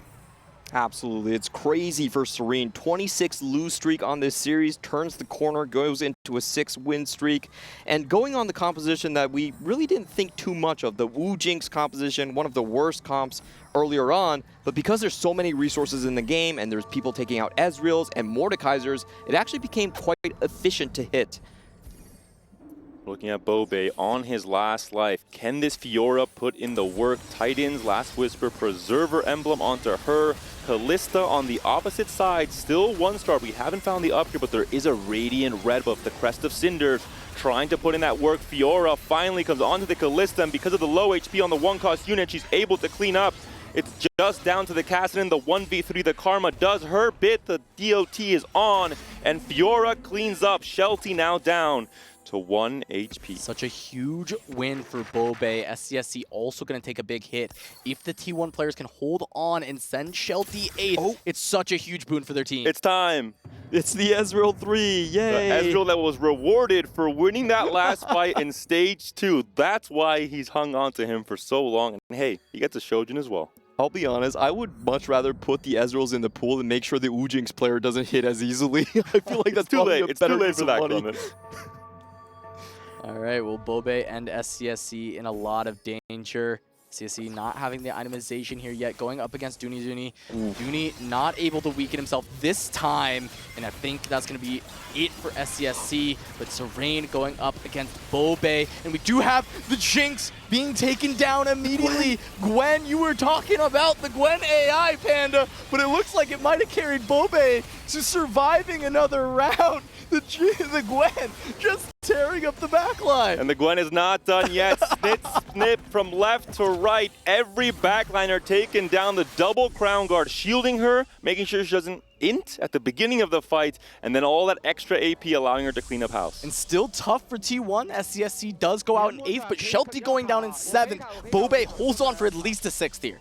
Massive Pyro emblem here being taken by Serene. I believe it was a deny play on the side of Bintum because he's already rolling in with those multi-strikers in the top of the lobby here. Good play here. The question is, how do you position the Wu Jinx to survive those melee carries coming in from both Bintum and the other board, I believe from Bobe? We're seeing still for YGQF. Continues to be on Rise 1. 2 portal players instead of just that singular player that has that emblem to play an uncontested line. Is now having trouble, finally finds it, but is it too little too late? It's a 7-loss streak, and he's down to 1 life. Bobe has scrapped long enough to potentially find his way into top 4 with YGQF and Serene both being on 1 life. If Bintum can rotate into Serene, it might be it, but it's Dooney. And Dooney might also have the power, right? This is going to be that 7 Eldritch. All of those 3 costs being rerolled on this side of the board. The Jinx trying to chew through the Mordekaiser. This is a front to back, and Jinx is on the proper side. The Neela not going to wrap. The Wukong staying alive, but the Syndra has scaled enough. Dooney takes out Serene. On the other side, YGQF against Bobe. Can Bobe do it? And the Gwen do it again. This time she gets stunned, but all of a sudden she's back into the backline. Now she gets taken down. Rise is still alive, as is Nora. That will be it for that fight. YGQF does stay alive. YGQF keeping the hopes of Wolves alive in this game. If he loses that fight, that would have done it, but now it is 2-2 left remaining in the game. Wolves critically does have a +2 points in the bottom of the lobby, so T1 does have to go 1-3 here to finally clinch out this game. That was so huge. The Gwen and the Fiora actually going different directions. Gwen going back towards the Taric there gives enough time for YGQF to save his board. And YGQF has hit now all of his upgrades. Bintum, the tempo multi-striker player, can he cap out high enough to outlast YGQF? He is still on 2 lives. And can Dooney with the Giant and Mighty, with the Mordekaiser 3, with the Syndra, with Spirit Piranha, win these last few fights? YGQF going up against Lee Sao. Really can't afford a team kill here. Need to keep YGQF alive. Need to deny Dooney and Bintum the ability to go for a 1-3 or a 1-2. YGQF gonna stay alive, but Lee Sao losing some HP. All they need is YGQF alive. He is the designated win-out player. If he gets the first place, no matter what T1 does, they will win this game. I don't want to jinx it, but we're entering the territory of the desperate pleas. We're in Stage 6. this is a charm that can single-handedly turn really the tide when it comes to these last few events, these last few fights. Still a lot of these critical upgrades available on the side for YGQF. Diana 2, Nami 2 on the board. And of course, if you get the TK and the Xerath, you can transition into that direction as well. And the Lucky Gloves, but doesn't find a TG on the Ammo does find some extra bit of MR Shred and a final Taric item as well. Story of 8. Uh-oh, Dragon has been found. One of the big combat strength charms in this stage 6. See if Bintum can have that make the difference. He was falling quite low, but the Dragon could turn the tides of the fight, maybe allowing him to take down YGQF or even just Lisao. Hold on for an extra fight. If Bintum can survive, he's stacking that 5 Pyro, getting the attack speed across the entire board. All they need is the portal player to fall, and he is going to rotate into him. Last second move from Bintum, trying to get his melee carries on the proper side. Kali's not going to find her way into the back line. The Rise is safe for now, but the Dragon will buy a lot of time for Cassidy. Kali gets all the way to the back, but does go down. There's not quite enough. The front line, I'm the carry now, is now the tank. The portal still sending out Krugs. It's just Kalista. She can't do it. YGQF holds on. Bintum goes down. And we're talking about portal units, but Nami, really the queen of that fight. 2 massive Leviathans sweep through that entire board, stunning the Cassidy, stopping the Rage Blade stacking on that backline Kalista. I just want to say Wolves have mathematically already clinched this game. They've already been the victory. I like what Bintum tried to do. He tried to get the Dragon splash damage onto the backline. Unfortunately, the angle was just a little bit off, and the Rise wasn't sniped there. Congratulations for Wolves to coming back. Yeah, Wolves tying it up 1-1. Incredibly close. Coming down to just very little bits of positioning, very little bits of fight RNG between these two teams. Just the difference of Serene losing to Bobe or Bintum beating YGQF in these final moments would change the course of this series drastically. And we called it before this game begun. Something like the Portal +1 could be the difference maker in terms of finding an alternate game plan. That was the fight that mattered the most in the end with the elimination on Bintum and the strength of this portal board once you have the 8 portal and all of your upgrades as well. It's extremely rare to see a team who has a win-out player actually lose in the rest of the matchup here. So, you know, good job on Wolves' part for putting the pressure on. I think unfortunate for Bobe didn't miss with that dual purpose. And that was kind of the start to the comeback for Wolves, getting that 8th player down, being able to focus on the rest of the team. Commendations to Shelty for getting a 7th here with the combination of support items on his Golem at 2-1. Really, you're laughing, Clement, but it's an incredibly difficult combination to make work because they are literally anti-synergy, as you mentioned at the start of the game. One item you want to backline, the next you want to have pop immediately. All in all, a very good 7th that, again, forced the need for the top 3 from Bintum. A 4th could have been enough otherwise. And once again, we're getting out of this series some new innovations. We saw the Jinx Wu. Now we're getting the 7 Eldritch version. Yes, we've seen some Eldritch Syndra before, but this time even rerolling for the Neela to cap out even higher. Dooney Juni does pick up the first place, but Wolves get the win in the match. And for Juni, not the win for T1, but I really also want to commend his understanding of the bigger picture. We saw in the Stage 2 Carousel, not picking up a bow to slam a Nashor's or a Rage Blade, instead looking for a Shojin component, knowing maybe that it's Prismatic Party, that there is a chance for the Radiant Refractor, which has been an incredibly big warping augment across this entire tournament, has that perfect setup, has a Giant and Mighty with the Mordekaiser 3 as well, and all in all, an incredibly strong, unstoppable board to win this game despite Wolves as a team coming out as a victor. This is what we wanted to see out of this series. Opening up of the meta. Both teams finding those lines that we don't typically search for. The Wu Jinx coming out, and of course the Eldritch line being played so beautifully by Serene and Dooney Juni. I think with these lines open up, it will mean that the standard stronger lines are actually now a little bit more open to operate as well as people take other champions out of the pool. I mean, we said we wanted 5 games, right? I mean, it looks like we might be getting towards that, right? We're getting close. Every single one of these games coming down to just a few HP points. Not just the result, but I think the momentum as well. I talked about Shelty having to come back into this game mentally. He got that 7th. I think that's big for his team, but the team winning that game outright, I think, is so big for the reset mentally of saying, hey, we're 1-1. It's as if we're now playing a best of 3. We have the experience. We're on very good form on the day. we can have what it takes to still make it big. You know, I trust Serene so much. Even if he went on a 40-loss streak, I still think they would have to have the mental to come back. Yeah, 100%. But at least he doesn't have to take 40. You know, it was like, what, 25 before he starts to snap it? 26 where he's able to snap it and come back in a huge way for the team, being able to claw through a bunch of placements. Does look like that prismatic party working out for the Wolves here. Yeah, and with that, we're going to head to a break. But when we come back, Game 3 of the Grand Finals, TFT at EWC. 我是打不过这家的，我是打不过。OK OK。哦，是，扳回一城，扳回一城，继续，扳回一城。我操，太鸡巴难了，我操。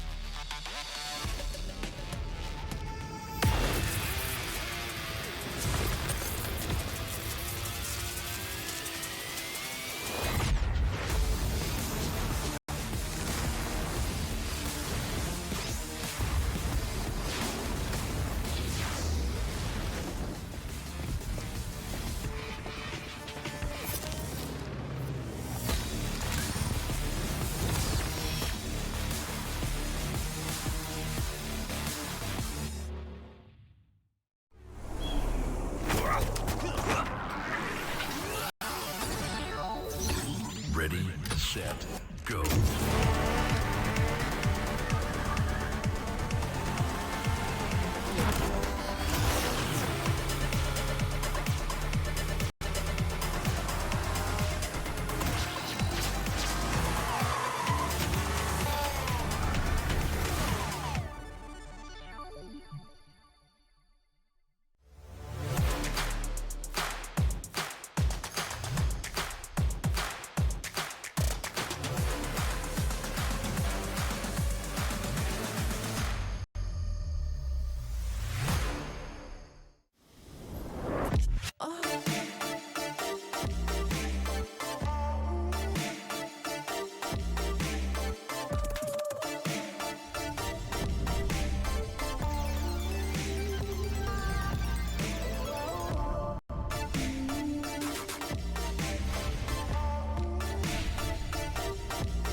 Welcome back to Teamfight Tactics at the Esports World Cup. We're in the Grand Finals, and Wolves have just tied up the series with T1 1-1, playing a best-of-5 right now. But now it's been essentially reduced to a best-of-3. Next team to get 2 more wins will be the winner. Casanova here with Panda and Clement. And come on, this series has been so incredibly close between these two teams. Minimum of 4 games, maximum, and hopefully 5 games in store for us today between these two Titan teams in TFT, representing 2 Titanic regions as well.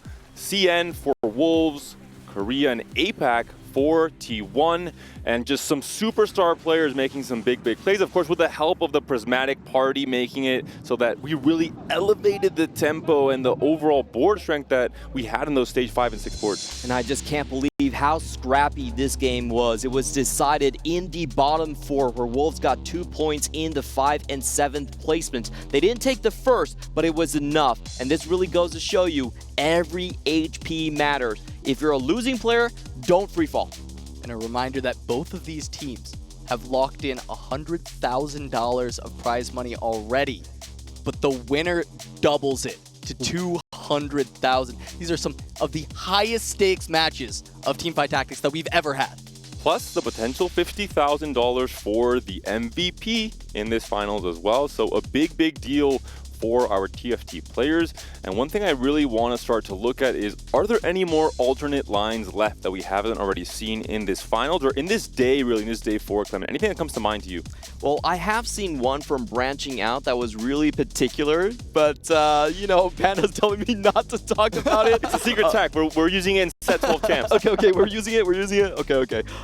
The tech overall, I think, is pretty solved at this point. We did see some, I think mainly the big thing for me is the creative win-out positions, the flexible, the build difference. Those are the ones I'm really excited to see.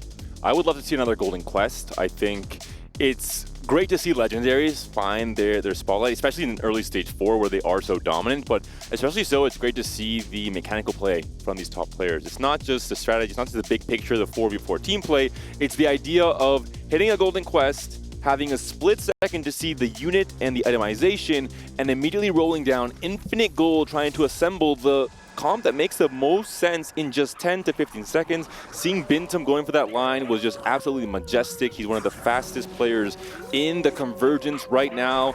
And Clement, once again, we're getting the sound cues. I believe game 3 is starting up. I just have a small indicator there. The Spirit Blossom Wolves across the team, and this is something really interesting that we've seen from all CN teams. They all use the same little legends. If you want to play 4v4, get your squad the same one. Scuttle Puddle, another high resource portal coming through, this time not from the augment, more so from the economy. Yeah, and with that extra economy, something we should notice is it really opens up lines that require a lot of gold, the 3-cost reroll lines like the Veigar, the Wu Jinx, and potentially the Ezreal that we've seen in this series already. Our players, we're seeing the cams there, fully locked in, fully focused, not too serious, understanding that they are here, having a ton of fun playing the game they absolutely love. And these are experienced players. They're not feeling the pressure of this being a game 3 in a grand final with so much at stake. One key thing to mention for Scuttle Puddle, there is a possibility to, of course, only field a singular unit and win that round if you want to maximize your economy. Usually not the best play in this kind of competition because you want to have your options open and have the possibility of upgrading your units to 2 stars.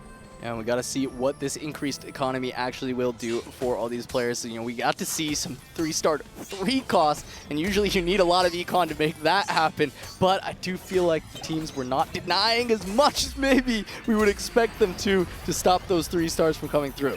I'm just looking for the craziest game plan possible. We already have additional resources. Why not throw in another prismatic start to this game and really spice things up? YGQF makes 10 there, does not opt to hold those Ashes. The Jax is not looking for that maybe multi-striker opener or multi-striker line as a whole. It could be that some players have, again, more of a role within these rerolls. They say, hey, I'm the Kog'Maw expert, I'm the Syndra expert. I'm a little bit more prone to holding specific units to make sure that sometimes I go into that line regardless. I do think with the additional gold, it does mean that comps that don't have a win-out condition like the Kog'Maw and the multi-strikers are probably going to be less appealing to these players. You make 10 here, you have the Rumble pair. Could be a massive upgrade if you find it. Watch here for Bintum into the 2-1. You can find a Syndra to go alongside these Rumbles. Start off the game very strong. And it's Silvers, not Prismatics like we were potentially hoping for, calming things down a little bit alongside the Scuttle Puddle. So a lot of resources, maybe a little less power from the augments. Really precise planning coming through here as well from all of our players as they communicate between each other. They, try and share what lines are being opened by the augments are being offered, who wants to lose streak, who wants to win streak, who has the board, the units, and the items to do so. Really looking forward for something like the Pandora's Bench. I think in this sort of situation, when you get 3-cost rerolls, typically the strongest in TFT history because one unit is 27 gold, and you get that additional chance to reroll, would be a great spot for it. 3-cost reroll, I'm a huge fan of Veigar, but just hasn't been working out because of the cost to it. Bintum going to grab Stim Pack, so we're going to see lost streak from Bintum and a full open fort. And I'm not surprised, you see the Warwicks, the Ziggs in your shop, you're not seeing the upgrades, like, yeah, I'm just going to sell everything, reset, restart mission without the augment, basically, when it comes to this 2-1 round. And sticking here with the Serene, we're going to see what the options will be for him with the silver ticket, rather. Could be looking to re-roll quite a bit, and 2 games in already with the Syndra. Yeah, 2 games of Serene on the lose streak duty. This time around, I think he has a clear win streak position here. Bobe also with a great start with the over-encumbered, one of the strongest silver augments earlier on. Gets you a huge stage 3, and also the Syndra to start off. Yeah, Syndra with the Shojin starting out from 2-1. Exactly what you want to be looking for to play the Syndra line. So Bobe, gonna have to have our eyes on him, whether he can play for a full win out or even just the Syndra tempo. Did pick up that early win. Maybe not ideal usually for the Syndra line because you want to have the priority on the carousel to make sure you can work towards that BIS. With over-encumbered, a little bit less important because you have those extra dice rolls, let's say, in terms of finding the right components to scale that Syndra into that stage 3 and 4 with the Rage Blade, the Shojin, and the Nasher. Oh, Shelty leveling up, so he's not going to be playing the Scholar Bastion line as we have seen. I'm very fond of that line, but very specific conditions. However, it has a great tempo game plan, and I do want to mention yesterday in the Twisted Minds matchup, we did see the use of a Bastion front line with a Syndra in the back. Just finding new and creative ways to play Teamfight Syndra. Shelty, we'll see if he can resist the temptation. Double Veigar in the shop.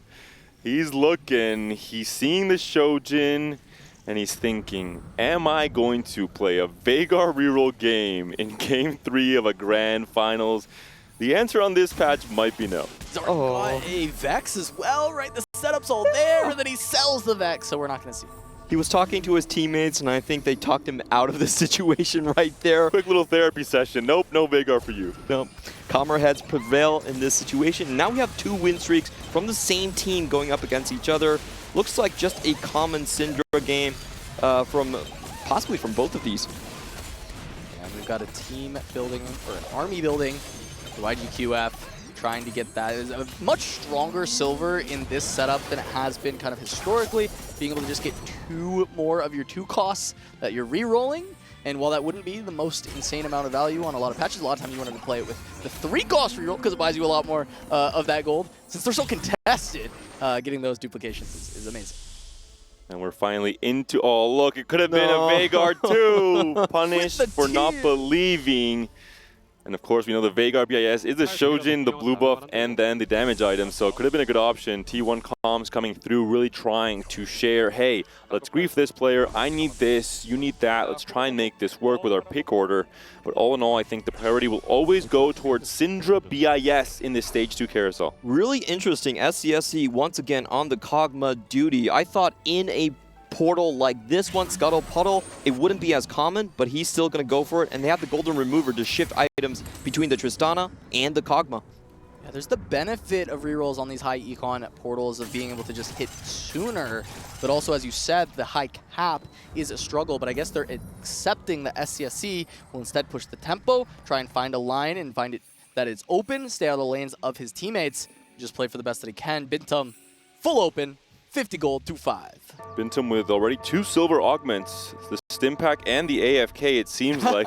Not going to be playing this stage 2, looking for the full loss streak, and I don't blame him. 50 gold already in Scuttle Puddle. This is one of the ways you can play this portal. Gold overall has less value, but still already at 50. What's really cool is we saw Bintum's board, but we just saw the dummy.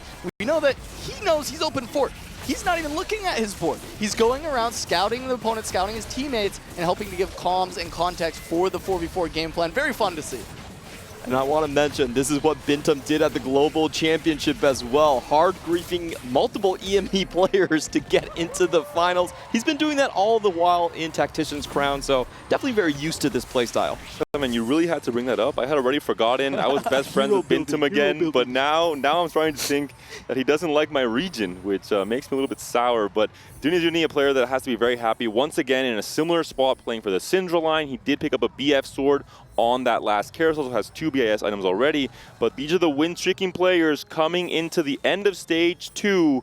4 win streak for either player, 39 gold as well for each. So double reason to try and win this fight. Big for the Wolves if they can dodge each other here. Shelty versus Lee Sao, and they don't. One of them will have to lose the win streak. Wolves going to lose some of their econ value coming out of stage 2.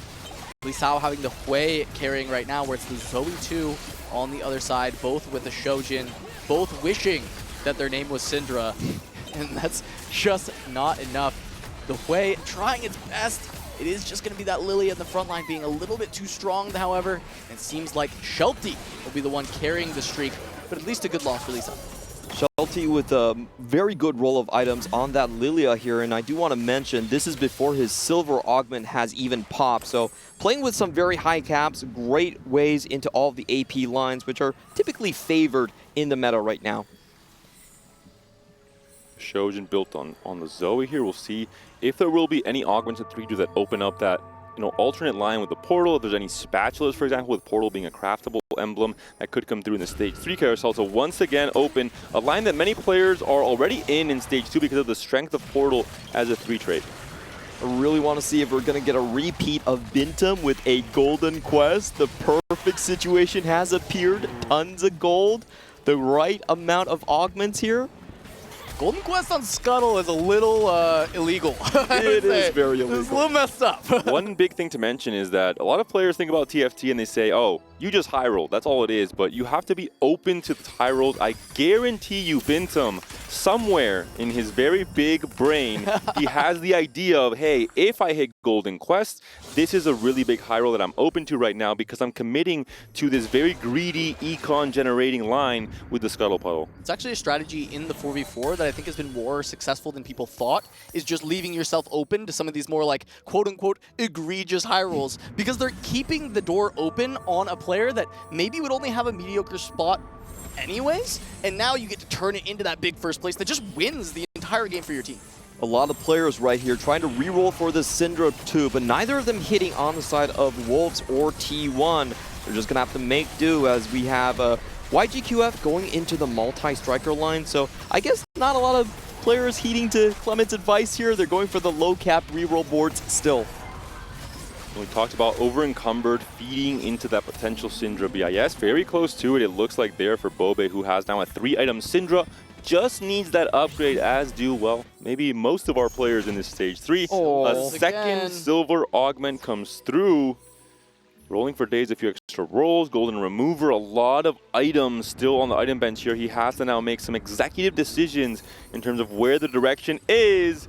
We do see a singular Veigar on the board. There is a lot of tears, not of sadness, but hopefully that will build towards a blue buff and a Shojin. Do we commit, Bintum? Is it time? Not quite the golden quest we're looking for when it comes to the Honeyman. This is my golden quest here, is to see a Veigar 3 picked up in the grand finals. Bintum, I mean, yeah, having that many tiers, it kind of starts to lead you to want to consider the line. He's also considering multi-strikers, as you can see this pair of Castans, pair of goalies with the blue buff slam. That's starting to feel like a little bit of a commitment, but not quite. The Morello may be indicating more of a karma, but let's keep our hopes up. Yeah, I think for Bintum, when we've seen him go into this big lose streak, it typically has been for the level 8 play. So I'm not going to keep my hopes up. I love the line, but probably not in a 4v4 finals. One big deal with the rolls, of course, is that now in set 12 you can bank your rerolls. So despite it looking like a reroll option, you could of course just bank it. It's essentially just saving that economy for that level 8 roll down. In theory, we'll see where Bintum goes with this. I mean, we start seeing if he's going to pump XP, hold on to this gold, or if he actually starts rolling, and we'll immediately know what he's going to be looking for. Is this double up? Can Juni send the karmas over to Bintum? Is that how this works? What is happening with Juni? He's been so high roll all 3 of these games. Maybe he should hit the the random uncraftable emblem if he's feeling it. Okay. Let's see. Nah. He's gonna skip it. But that's pretty egregious, getting 2 karmas this early, and you can also level up faster, opens up a lot more playing lines. He's not going to have to reroll much on this level 6 for Syndra. Yeah, Bobe also finding a Nami, which is very important for the Syndra line. So a couple 4 costs being picked up by T1 that are very impactful. We'll see if they're able to execute with that, really convert off of it. Bintum down to 50 gold now. I believe he must have pumped some EXP, so we're going to be seeing, instead, it will be the karma, most likely. And we'll see now this carousel. We talked about the karma pair. Could there be a karma on this carousel as well? Maybe a second Nami, maybe just the items to finish off, as we're seeing here. Maybe the Rage Blade for Serene, who needs to find the 3rd Syndra item to get her scaling. We're seeing keepers here. Could, of course, indicate and really plays more easily into something like a multi-strikers, but we saw it from Allen earlier in day 2 of this tournament. We've seen it from a few players. They can still play keepers into a line like Syndra. No The Karma forecast on here, Carousel. yeah, not looking at like the most important one so far. Karma not there, Nace is not there. Fairly equal across the board. That Karma pair on Dooney Juni is what everyone is looking at. 好在一点就是他们辛德拉都是30吧，打不了，没有卡。 The comms, very calm. There's no, crazy amount of pressure, it seems like. They just all know exactly what they're doing on their own boards, what to try and grief from their opponents. The scouting has been coming through all throughout Stage 3. And with players of this level, they can immediately see the components on the bench and understand what the opponent will be trying to go for next in terms of the BIS itemization for their tank or their backliner. And Bintum now getting even more items coming through. Stimpack falling down below 50 here. Could build a Shojin here onto the Vega. Still holding the cope. Level Maybe a 7, remover good to take roll up the on 7. Morello, build a JG as well, but not sure that'll be the game plan. Looking a little bit dicey for Bintum, only on 41 HP. If the Scuttle Puzzle doesn't give him a lot of gold, there is a chance he just misses out on the level 8 roll down. So I think the rest of the players on T1 do have to start and take that into consideration, give him more time to get online. If you don't hit the upgrades, the extra items don't matter as much. And for SCSC, he is back on the Kog'Maw reroll, has rolled heavily, understands his role, stay healthy, preserve HP in Stage 3 especially, does have the featherweights to help with that. SCSC, a player who, before coming to this final day, had played already 2 games of Kog'Maw reroll with a 3.0 average, so someone who definitely knows and understands where this comp spikes and finds success. I think there's going to be some trouble for SCSC though, because a lot of times when he's been playing this, we've seen him hold on to an insane amount of HP. This time, it's 82 right now. He's already starting to lose against some of these other players. The higher resources, they're letting players get to level 7 a little bit quicker, find some of the upgrades a little bit quicker, and it's making it so the Kog'Maw reroll, not finding the 3 stars already, it's not actually that much more powerful. 6 Syndras there we saw from Bobe. SCSC has that chance to, well, he's not going to take it, of course. Shelty, I really wonder what his support item is. Ever since it's been given to him, he has not won a single round. So might have been a little bit of a low roll given his comp. And now Bintum fighting up against SCSC. Bintum hoping to get a couple of knockouts here, but it is just going to be the Tristana doing so much damage in the front line from SCSC. Still good enough. Bintum going to continue the loss streak, fortunately able to take out half the units on the board. Good loss on the side for Bintum. He needs every ounce of gold he can get before he goes into the PvE round. 63 gold. He still needs a lot to level, over 20 gold to level. So it's going to come down to these scuttles. How much gold is he going to get to help him find upgrades? And we're seeing every single player, it seems like, on T1 holding on to the multi-strikers, holding on to the cast and the Dekali. This is because gold just has less value when you get that much more of it in Scuttle Puddle. Even if you go down to 0 gold, the injection that comes in, the rejuice on every single PvE round means that you can go back up, still level up, and it's overall more worthwhile to hold units on your bench. All right, Bintum went to 8, went to 30 gold. He'll get to come back up from the Scuttle, as exactly as you're talking about. Does not hit the forecast that he wants off of that orb, but we're going to see a big roll down, I expect, here from Bintum. Finds a Fiora. There's the Gwen. Warriors potentially can be played. Assembly. Not finding the Karma yet. He knows he has to roll quickly. He dodges the assembly despite it being plus gold because he knows it'll slow him down too much. Tarek for the front line. Bard upgrade. It's not everything that he needs. Still no Karmas. Completely unable to find it. Melio, at least 5 costs that can be used. Pairs the Gwen. Gets a Nasus. It's not the most amazing roll down. So in these type of situations, you might want to consider using the Gwen as a item carry for the Karma. You can switch off the items later with just something like an Akali. And despite the rat tactics, the Kassadin has still been found on this final 4-1 roll down from YGQF. Of course, the army building helps with that, the extra duplicators, and now the item collector, a great combat strength augment when you have all of these carries fully itemized.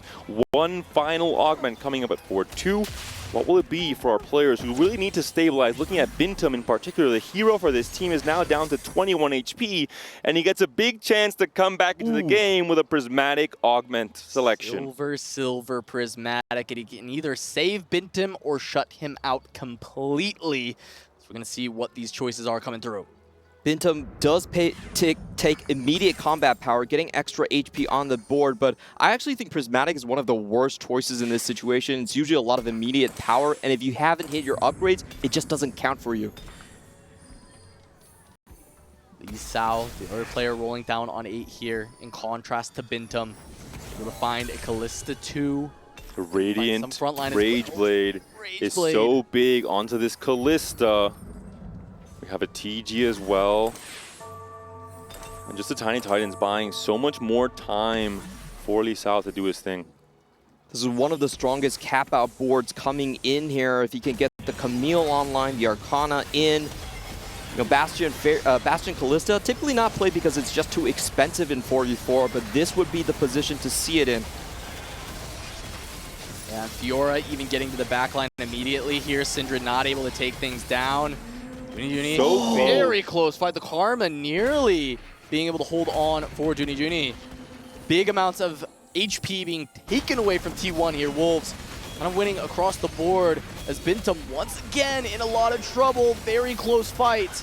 Able to hold on. He needs to salvage as much HP as he can. He is so far behind the curve of this lobby. And this Nasus might help, especially with Giant and Mighty. Has to move on those items to the Nasus, make him the star of the show when it comes to the frontline units, and hope that the Karma has enough time. She's always going to be living on borrowed time with her ability, slowly chipping away at all the units on the enemy board. Some really fast reaction times for Bintum. He's moving across the board to make sure that he's going to get maximum value out of the unstable treasure chest to make sure he can live one more round. He sells the Taric here, going to item transition towards the Nasus, a better tank. The key thing is hitting upgrades. Where are those backlines? And the combination of augments here, the Keepers into the support golem with a Randuin and an Aegis of the Legion. Everything telling you, hey buddy, just clump up. Don't worry, there's no AoE coming your way. Insane hits there for Serene, but maybe it's not strong enough to deal with Bintum just yet, who has rolled down all of this gold. Serene still a lot of strength to be had. Level 7, 50 gold. But now with the Nasus 2 and the Karma's items, Bintum may have found some amount of stability. Bintum has been juiced many times, going in with the stim pack, extra interest gold. If he can stabilize, he is a win-out player, and that would be a 6-point swing in his position. No Karma here, unfortunately. And looking back at that combination with the Keepers and the Randuins and the Aegis, in a solo format, maybe your opponents don't scout enough, they don't notice how much you are giving up in terms of your positioning. In a team format, every single player on T1 has said, hey, if you guys have a chance to slot in some CC, if you guys have a chance to have these units that really benefit from AoE clumping, try and go for it, because we're going to have massive win conditions against this massive middle clump from the Wolves player. Yeah, and if not, you're going to have to deal with that stat check, and it's going to be just far too much. Roll down coming through. We are seeing the fabled combination. Sniper's focus onto the Kog'Maw for now. Not a Kog'Maw 3 just yet. It is Tristana 3 coming through with the Rage Blade, the IE, the combination of items we've seen so often across the tournament. And I do want to explain why the Marksman toolkit is so good on the Kog'Maw. It's because it allows his ability to hit the backline as well. You can actually instantly wipe 3 targets that are clumped up together. Very powerful if the opponents are not aware of it. Now on the other side, SCSC going up against Bobe. Bobe has found Syndra 3 once again. T1 being able to 3-star a Syndra in the game. And there's still going to be 5 Mordekaisers for Bobe. We've seen how powerful it is when you're able to 3-star Syndra and Mordekaiser. Bobe having potentially a chance to look for the win in this game for T1. And that great synergy we saw there as well with the combination of the Ascension for the Syndra and the Randuins to buy time for that Ascension to kick in. Bintum has finally hit his upgrades, but he's down to 10 HP here. I wonder if he rolls a little bit more. Does he have the gold to actually potentially go for this Milio 2? You would wish for a Bard to maybe replace the Bard on the current board and try and swap those items over. The extra attack speed on the Milio, which can then, of course, feed even more items to the rest of the units on his board, especially the Nasus and Fiora, still with 2 and 1 items respectively. Massive win streakers for Lee Sao and YGQF. Can Bintum dodge them out? Runs into Bobe. Item on the bench, making his board a tiny bit weaker. Is that enough for Bintum to stay alive, considering he's on with 1 life, even considering this is stage 4, Casa. Bintum has been such a rock for this team. Taking an 8th so early in this game when he is one of the potential win-out players would be so tough, and especially coming at the hands of Bobe, the Senshin, Just Procs, and Syndra, going to be pumping out a ton of damage still. Zillion, the so big. Nass is holding on, and Zillion finding the stun to buy time for the Milio. Bobe will take the loss. Unfortunately, kind of a large loss. T1 needs to be saving as much life as possible, but Bintum surviving, so impactful for the squad. Saren also takes a big loss here on that Syndra line. I don't really see a future with Bobe on that Syndra 3. So the big thing is, can T1 actually scrap out a miracle here, send Saren lower than Bintum? We're starting to see maybe one of the win-out players' great combination of items on the very early Kalista 2 has now resulted in a 5-win streak all throughout Stage 4, taxing a lot of the T1 players in the process. Potentially a level 9 coming on in 5-2, and with Scuttle Puddle and the extra amount of resources, maybe even a level 10 from this player and a few others if they make it to Stage 6. Especially looking at Lee Sao right now, already 50 gold coming into this.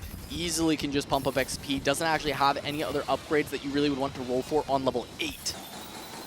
Shelty also a potential very strong player with the extra portal here. So already found the Nora has 8 portal on the board. The rest of the question is just about filling in the front line. In the semifinals, Shelty played back-to-back games of vertical portal to get this team into this final. And Shelty, when he's offered this path, once again he said, you know what, I had great results before, let's run it back, baby. Finds the Taric upgrade as well. Both of these boards incredibly strong. Huge uphill battle for T1 to deal with Lee Sao and Shelty. And the confident pre-level, staying above 50, understanding that, hey, I am strong enough. I am going for max cap. I am not feeling the pressure just yet. SCSC and Bintum here, both don't really seem they have a win-out condition. So T1, their game plan has to be about scrapping placements at the bottom. SCSA especially, we were talking about Kog'Maw in this type of setup where there's prismatic finales, and also the Scuttle Puddle just doesn't have the power to stay around. Bobe taking another loss. Shelty still a lot of room to continue to improve the board. Bobe, we felt like was in a strong position with the Syndra 3, but on a 2-loss streak down to 24. SCSE certainly looks like it will be either an 8th or a 7th. Only hope is that Serene will fall quicker. And unlike most games of TFT in this set 12, because of Scuttle Puddle, we're seeing kind of that secondary roll down on 5-2 on level 9 for a ton of players trying to find those legendaries to continue re-spiking their board, to maybe even have these win streaks continue. 6 right now for Lee Sao at the very top of the HP standings. Bintum on the opposite side of the spectrum, just trying to stay alive to live for 1 or 2 more fights to finish 7th instead of 8th. Juni contesting him on the board with the Karma. Of course, Bintum has to slam his last item onto the Nasus, hoping that he can stay alive here. It could be a team kill, but the Nasus walks up. Yeah, the Nasus be able to get in the back line. Bintum going to be able to win that one. On the other side, Serene fighting for his life against Bobe.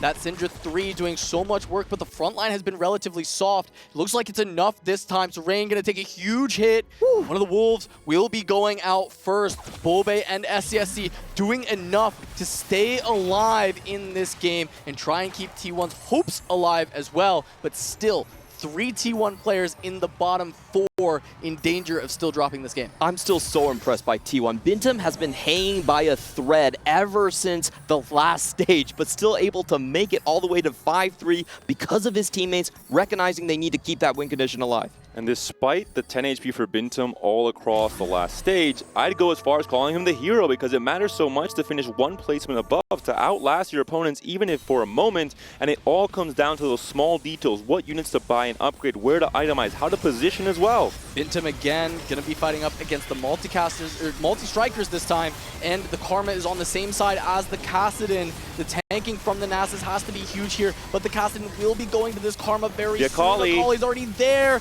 Kali getting a lot of damage the down. Zillion stun is so big, it buys the time you need.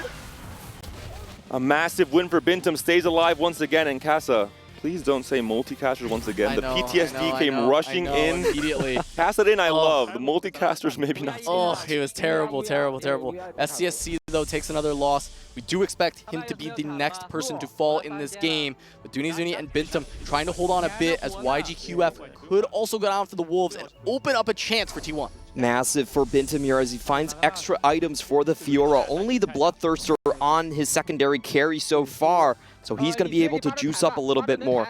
The Hand of Justice matters because the Omnivamp keeps the Fiora alive until the Milio item comes in to finalize our itemization, as that temporary item has, slotted in for that third position for most of these fights. The Rumble game plan still here, not quite come through for SCSC.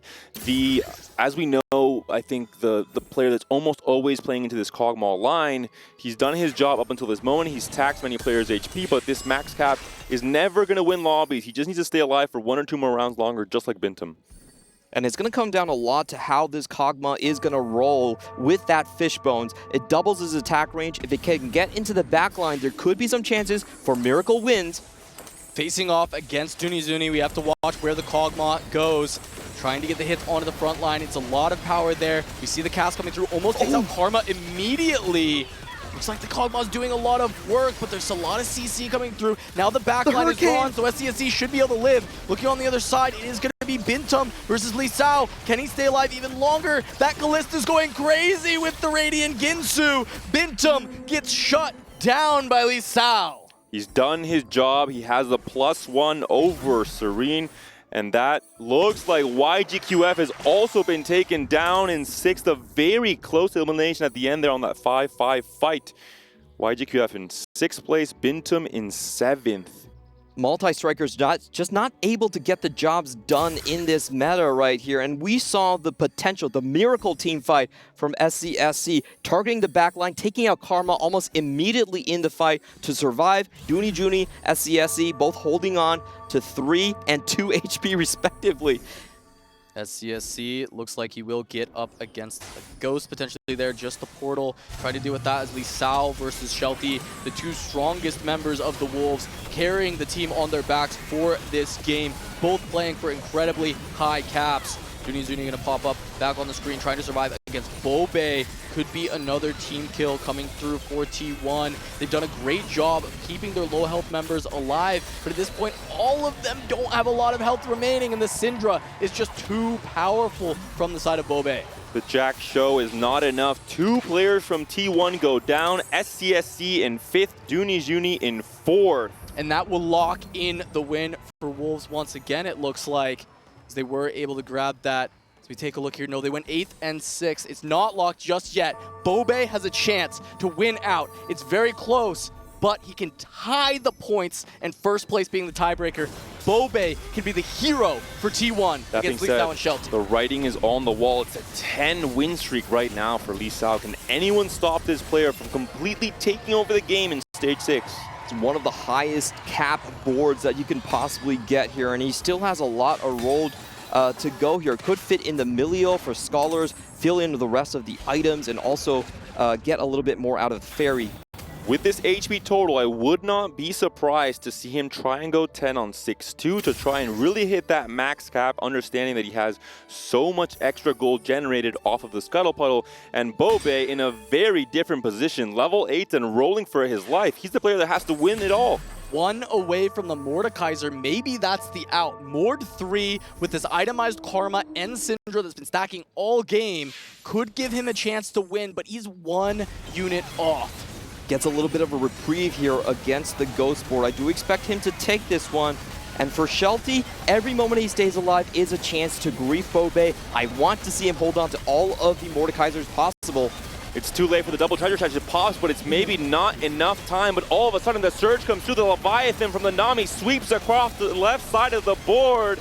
The Karma still alive. The Archangel stacking a massive win for Bobe. Just one of the many he needs to try and take his team back into it to win this game 3. So close against the Ghost fight, but Shelty actually taking down Lee Sao as Lee Sao does go to 10. Shelty staying alive, as Clement said, should be able to keep trying to grief Bobe off of that Mordekaiser. The full cap coming through, the Xerath slotted in, the slow mix in now onto the potential Arcana, but Callista's also being sought after. Many ways to cap this board out to guarantee the win condition, and the denial also there. Even with 2 of these Callistas taken, there are ways to circumvent the pool here, given that it is a Scuttle Puddle game. Big stun on the side of Bobe. Shelty Very versus powerful Bobe. combat augment. Here's the cast from the Rise. He's on the right side, trying to hit on to the Karma. The front line starting to fall down for Bobe, but it's held on for quite a bit, and the Leviathan's coming through, getting the CC. Great positioning from Shelty, hitting both of the carries with his own Karma Nami. down, the but bomb now comes through. Syndra's there. Syndra's trying to make it happen. Can't get it, but Bobe stays alive. He still has a little bit more time to try and find the Mordekaiser. It's a Mordekaiser 3 diff in these fights so far. Just the one life left, and he has to fend against two there. players. He gets it. He has to sell the Callista at the very end of the round. Okay, he does it now. He gives a little bit more time for the rolls to come through if Lisao is close enough to hit the Callista 3 spike. But it's all going to come down to potentially the rolls to deny in the next few fights. If he even survives, maybe there's a Callista on the Carousel as well. Yep, just lost to Shelty. Should be rotating into Lisao right here. The big thing about Lisao is how he positioned his Callista to focus fire. If he gets stuck on the Mordekaiser, it could take him a very long time. Immediately going to be targeting the Mord. It is right off the bat. Lisao versus Bobe, trying to send T1 out of this game, trying to grab the 2-1 lead. Looking at the Syndra, trying to punch through this front line as fast as possible. Once again, the Nami positioning great, hitting onto the carries, but Callista has broken through. Can Callista finish off the carries? Syndra, one more cast, it's not enough. Bobe's down. Wolves are able to grab their second win of the series. And I have to give props to Bobe. He picked up the Silver Guard charm, stopping the CC at the start of that fight. We saw the Tom Kench come through. Nothing ended up happening, but it just was not enough. Massive disparity between level 8 from Bobe and the greedy plays from Shelty and Lisao, taking hits earlier in stage 5, understanding, hey, if we get a little bit greedy, we can guarantee the level 10s. We can have a much stronger cap than our opponents. Both of those 2-cost reroll lines actually going out into the bottom 4 right here. And in the end, it's the higher cap boards with the Scuttle Puddle that win out. One of the highest caps you can reach in the game is this Callista Flex, and why it's been so popular.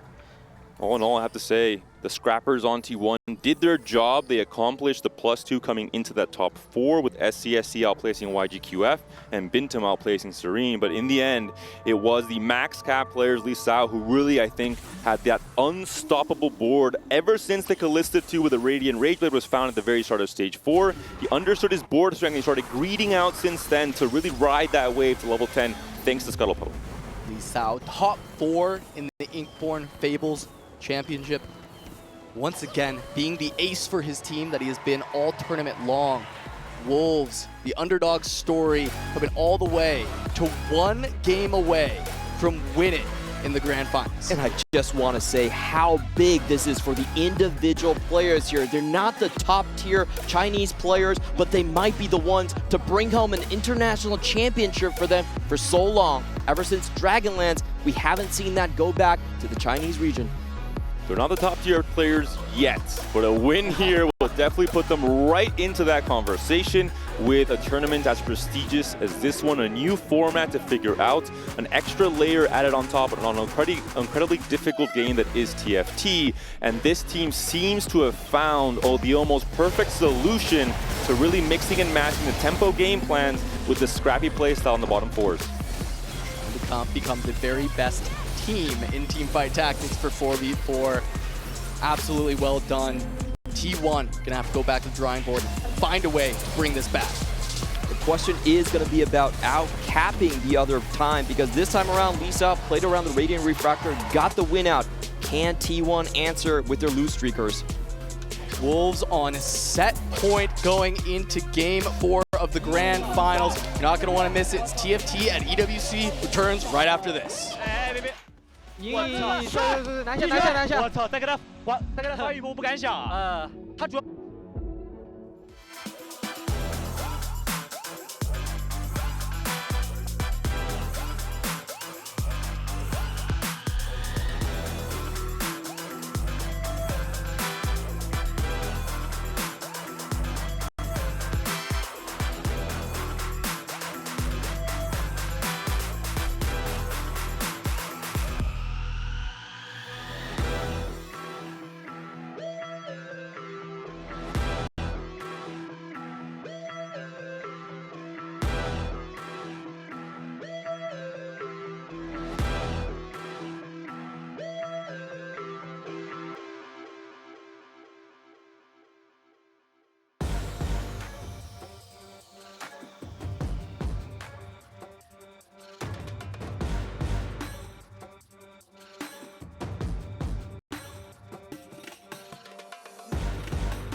Welcome back to the grand finals of TFT at the Esports World Cup.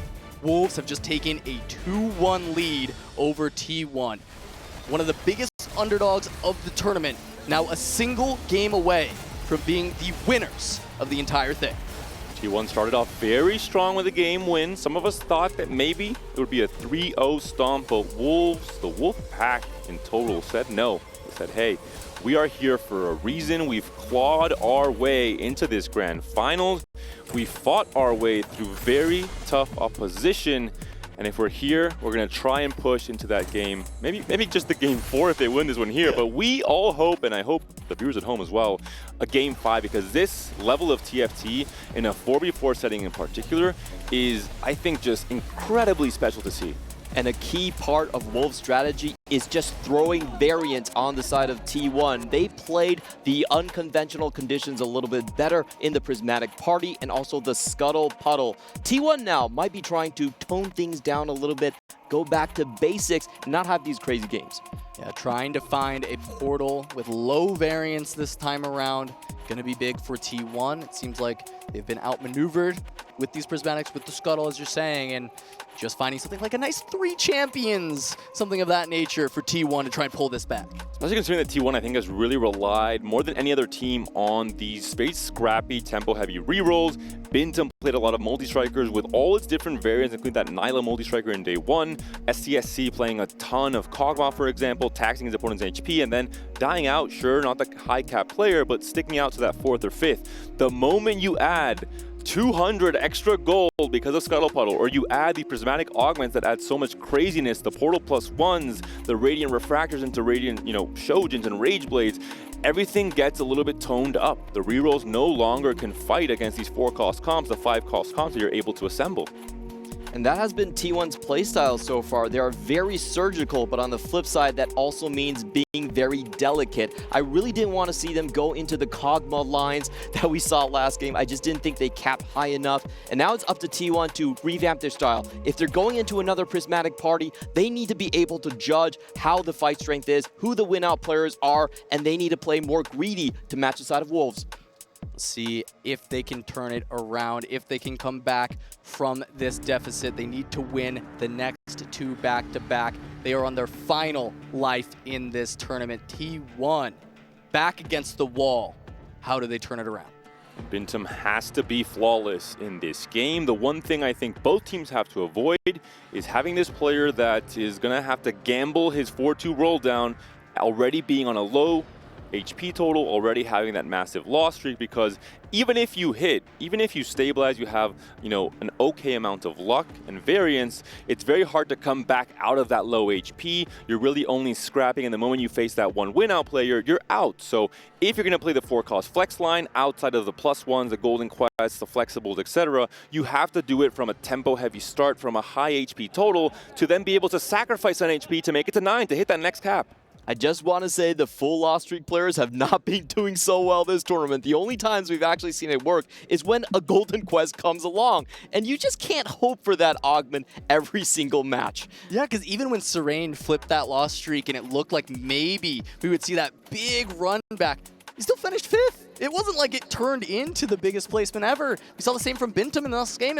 He felt like he was looking for the win out, and it just couldn't get put together. And we see the difference that 2 game wins make. Smiles all around for the Wolfpack here. Very excited. They know they're on match point. They know they have, if they do falter, that extra chance forcing the game 5 to try and win this all. Well, smiles all around, maybe for most of the players. From Wolves, some players are fully locked in. They understand what's at stake. Well, maybe not locked in either.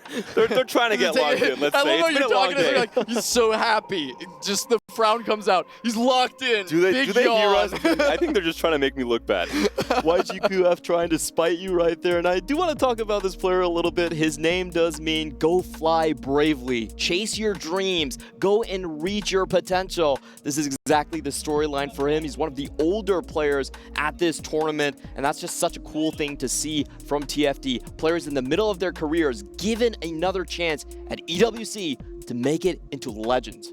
Yeah, same with somebody like Bobe. He was for a long time considered, the best player in Korea, and then Bintum comes in, is now kind of the new face of Korean TFT, but Bobe having another chance to kind of reinvigorate that spark, bring back a big win. As now we've got the Howls coming through once again. Okay, I'm down for the Howls as long as they're not on this bottom left portal. Okay, there we go.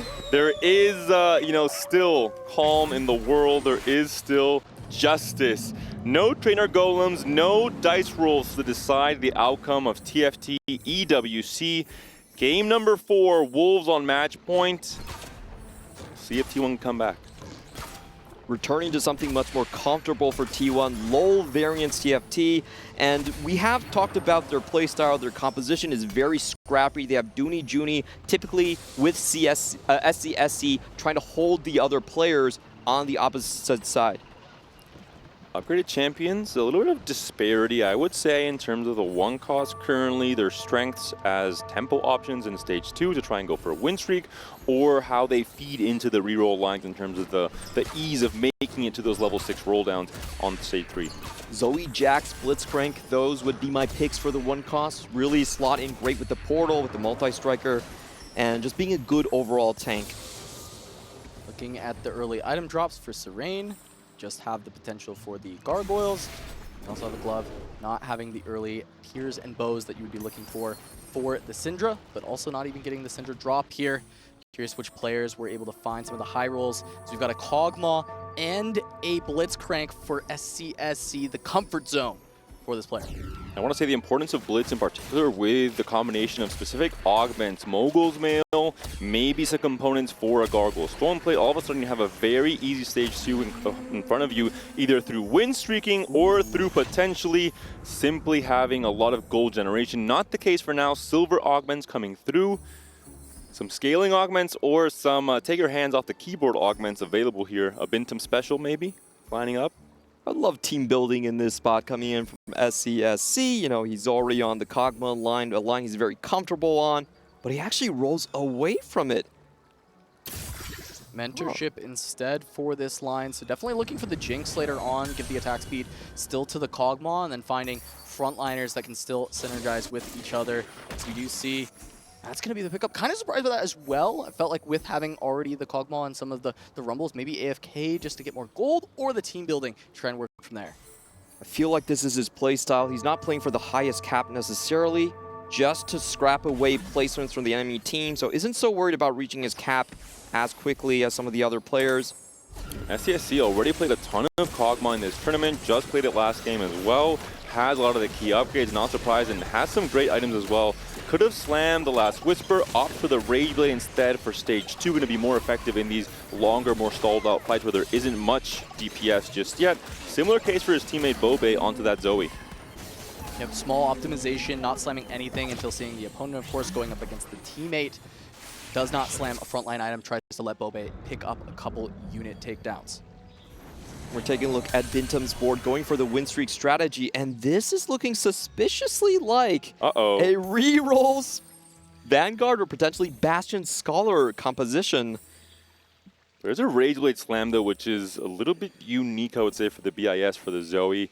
Could just be a temp option for now, but yeah, as you mentioned, no level up.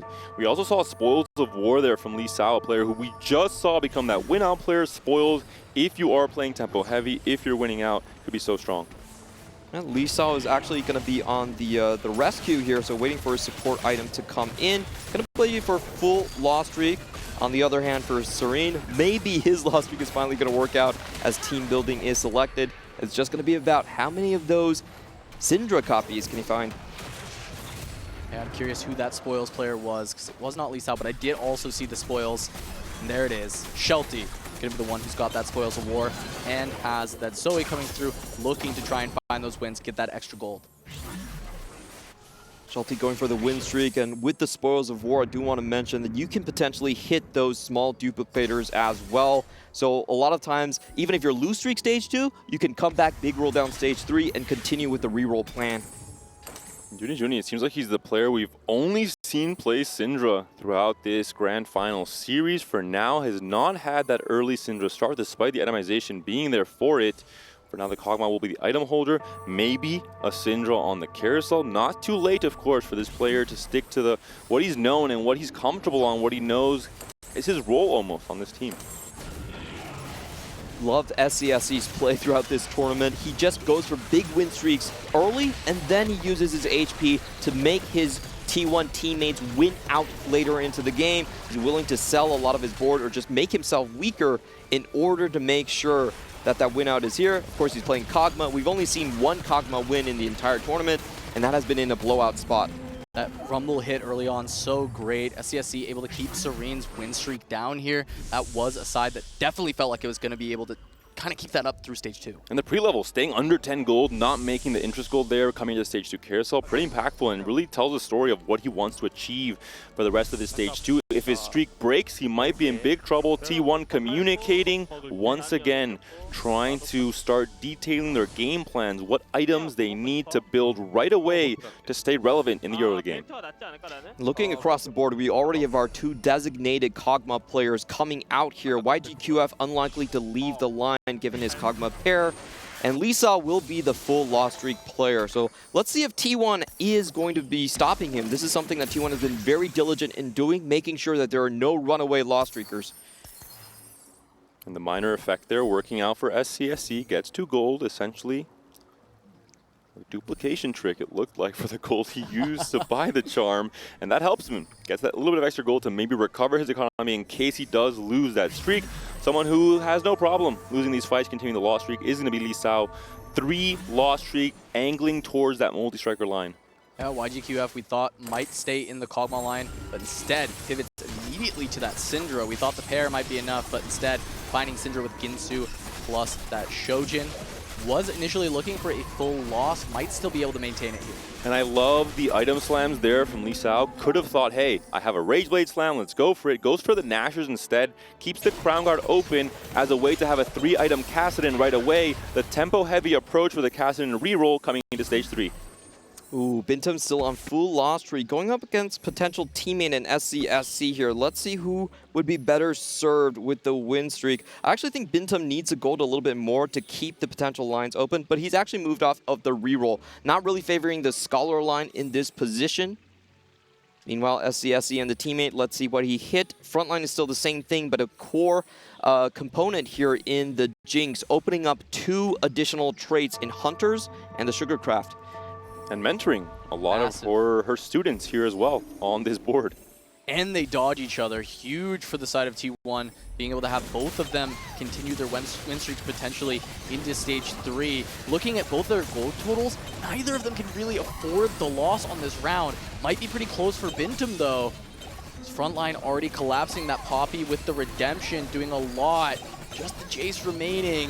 Zoe 2 versus Zoe 1, however, is that enough? Not going to be able to target in time. Bintum still going to lose the win streak. The bombs were huge from Shelty's portals right here. Shelty has just been the portal caller this entire day, always working in his favor. 2 bombs into the back line. They have AoE, splashes onto the Ahri, and the Zoe for the win.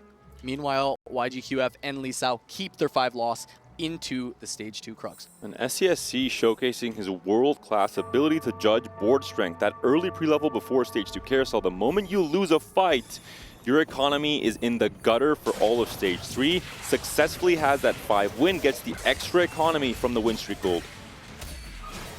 YGQF here on the overburden, so he will be spiced up quite heavily. Extra components coming in. And I think it's just going to be down to the 3-2 roll down. I think most of these players will wait for the potential of a golden quest or something coming up. Gotta keep yourself open to the high rolls, as we've mentioned in the past, right? You need to be able to be that carry for your team. Over encumbered gonna come through, get the extra items, finds a bow. Not terrible. Has a TG, has the potential for some tank items right now. I wonder if he wants to reforge or maybe even solid Jax to try and build towards the Nashers on the Syndra. Nope, goes for the Sunfire, can slam the Gargoyles as well, and have a TG to add some more frontline, which is, I think, equally important for Syndra. It's not just the 3rd item on Syndra, it's having a frontline that can stall enough times to cast more often with the Rage Blade. Bintum going to be going for the full win streak here, and YGQF actually with a couple huge finds on the upgrades. Very important to get his Witchcraft and the Cassiopeia online. It doesn't look like it's going to be enough for Bintum to crack the front line here. Huge Shyvana denying a few more casters as well. Could be impactful for the late game. all eyes on YGQF coming to the Stage 3 Carousel. T1 has to try and deny either a rod or a belt to stop the third BIS item for the Syndra. All right, let's see 3-2 augment selection. Started out with Silvers. Silvers again, calming it back down. But last time around, don't do it, Casa. Don't say it. Able to find it, and there was that prismatic. He did it. He said it. He blessed the game. And, we'll see if we can get another silver. Keep things calm. Keep things chill here in the grand finals. I will tell you that there's a 50% chance for prismatics if you get silver. So just throwing that out there. It might just happen again. The back-to-back.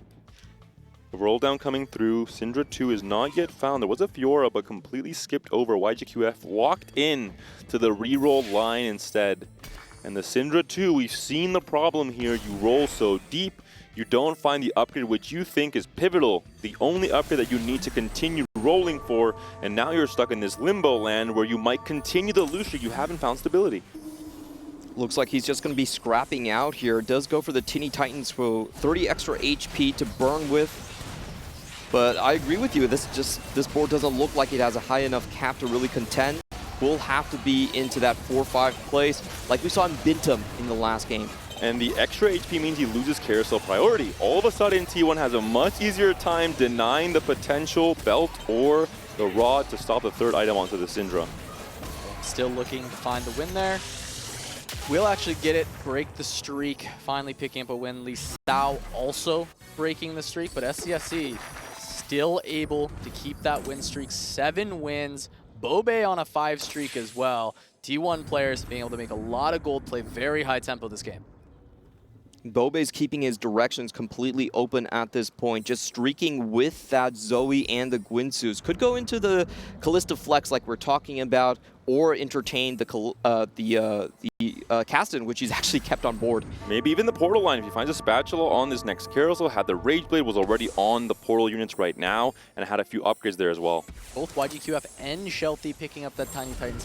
60 more HP for the side of Wolves in this game. However, they will be paying for it with some combat power. We'll see if T1 can keep up that tempo and kind of make that 30 extra a little bit irrelevant. SCSC, the scrapped master. I think he's not been above 10 gold the entire game. Continues using that gold to try and push this win streak. The moment that win streak gets snapped, he's in trouble. But hey, if you never lose, maybe you win. Is that right, Casa? Yes, if you never lose, you win. I think that's it. Got it. Caster maths, check it out. Well, I would say he has 30 gold because the extra streak gold is just +3 every round. However, the opponents are holding on to those Kog'Maws. This is going to be huge.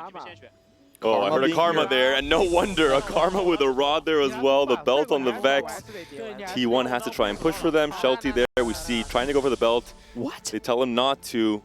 And T1 knows they have to deny the Karma with a rod. They don't want the last Syndra item.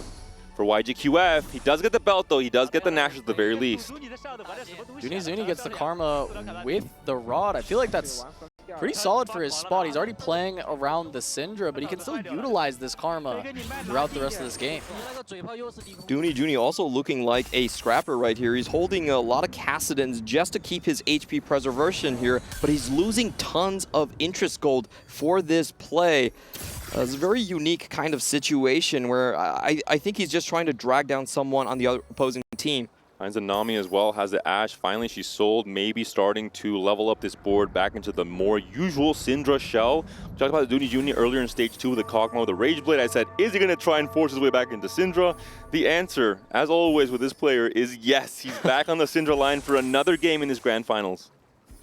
Against Lee Sao, who is in the multi-strikers line, is going to be playing that Cassidon. No Morello. Ground guard, yeah. Not going to be able to stop the healing from this Cassidon. As he does get to the Karma. It's just the Syndra trying to work through this. Should be Juni taking a loss here. Not able to start building a streak. We're seeing T1's strategy starting to come out. It is going to be a blowout win condition here. They don't need a cap as high as the side of Wolves, but if they can just send them low, hold all of their units, that is enough. They have this SCSC just hammering home HP every single round. With the counter strategy, Casanova, you mentioned it, plus 60 HP off the Tiny Titans from Wolves, countering the gameplay from T1, saying, hey, we're going to outlast you, and we're going to outcap you in stage 5 and 6, as has happened the last 2 games. So many Kassadins were being held, and we do see a great pickup off the support item. Help is definitely on the way now. Banshee's Veil is there to get that QSS-like effect on both Kassadin and Akali, essentially giving Kassadin 4 items to help the tempo-heavy game plan. The 3-win streak might just become 4. And the Syndra kill off his Kassadin in time, the Crown Guard shielding being very relevant in this fight. If Lee Sao can survive here, it would be absolutely massive because there are a lot of T1 players actually griefing their own interests to keep him down, and they're not able to do it all the way. A very good find on the support item. 100%. The higher caps of the multi-striker boards do kind of include that because it gives you, as David was saying, the 4th item for this Kassadin. And Kassadin 2 is always so good for the tempo in the mid-game. Dooney Juni being the one to suffer right here because he's down to 13 gold, still holding on to 4 Kassadins. If you don't lose, you win. SCSC taking it very seriously. That is his motto for this game. The 10-win streak right now for the T1 player. But where does he go from here? He only has 3 Kog'Maws right now. And 2 Tristanas, not even playing the Tristana right now, instead opting for the Jinx because of the mentorship as his first augment. The mentorship pickup paying dividends when it comes to the win streak, though. Being able to make this board even stronger. At least he's on 6 rumbles, so maybe able to find an upgrade to the front line soon enough. But because he's been scrapping so much, he just does not have the interest. He does not have the gold to actually find the big roll down. No, and Kassadin 3 still comes through for Lee Sao. Wow. Level 6, 60 gold. And despite the Kassadins we saw populating the benches of all of the T1 players, already it has been found, which means the green light to sell those Kassadins, recover your economy, and now try your best to stop Wolves from winning this game 4. I'm missing something. How? Wow, what happened? How? 60 gold still on the bench. We saw so many copies. 2 copies from Bintam, 4 from Dooney Juni, but he still hits regardless.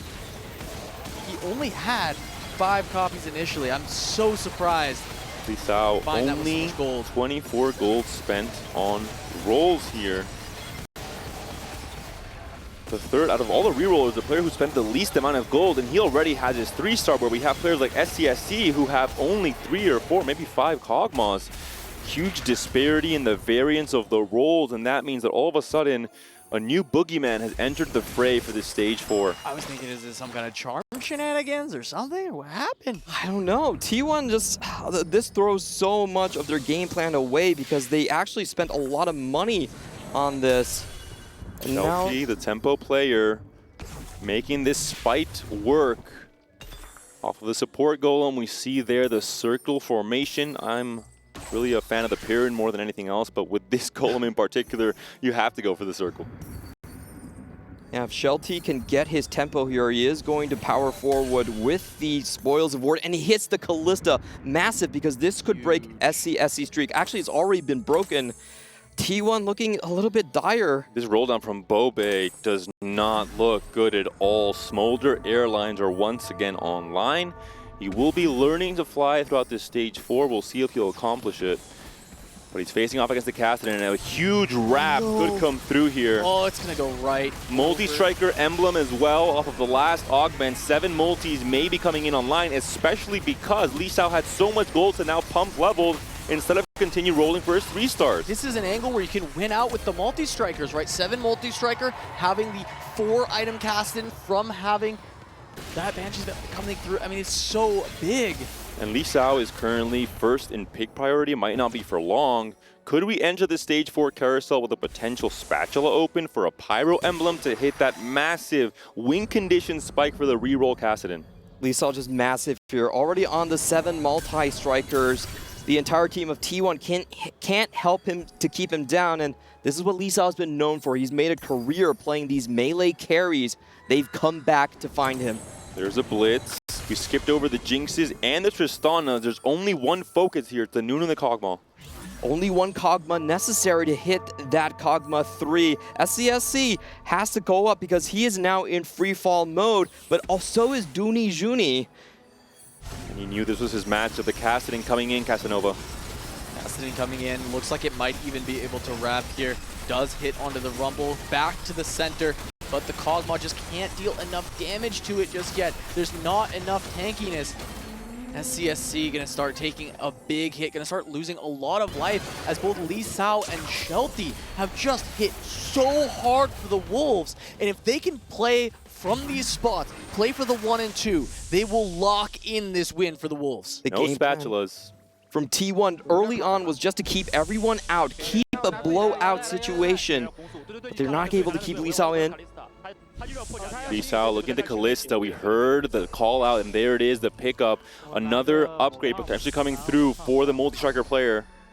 Lee Sao actually saying that they need a last whisper, so they're denying the key component here away from the side. I believe I believe one of the players here, Bobe, I think.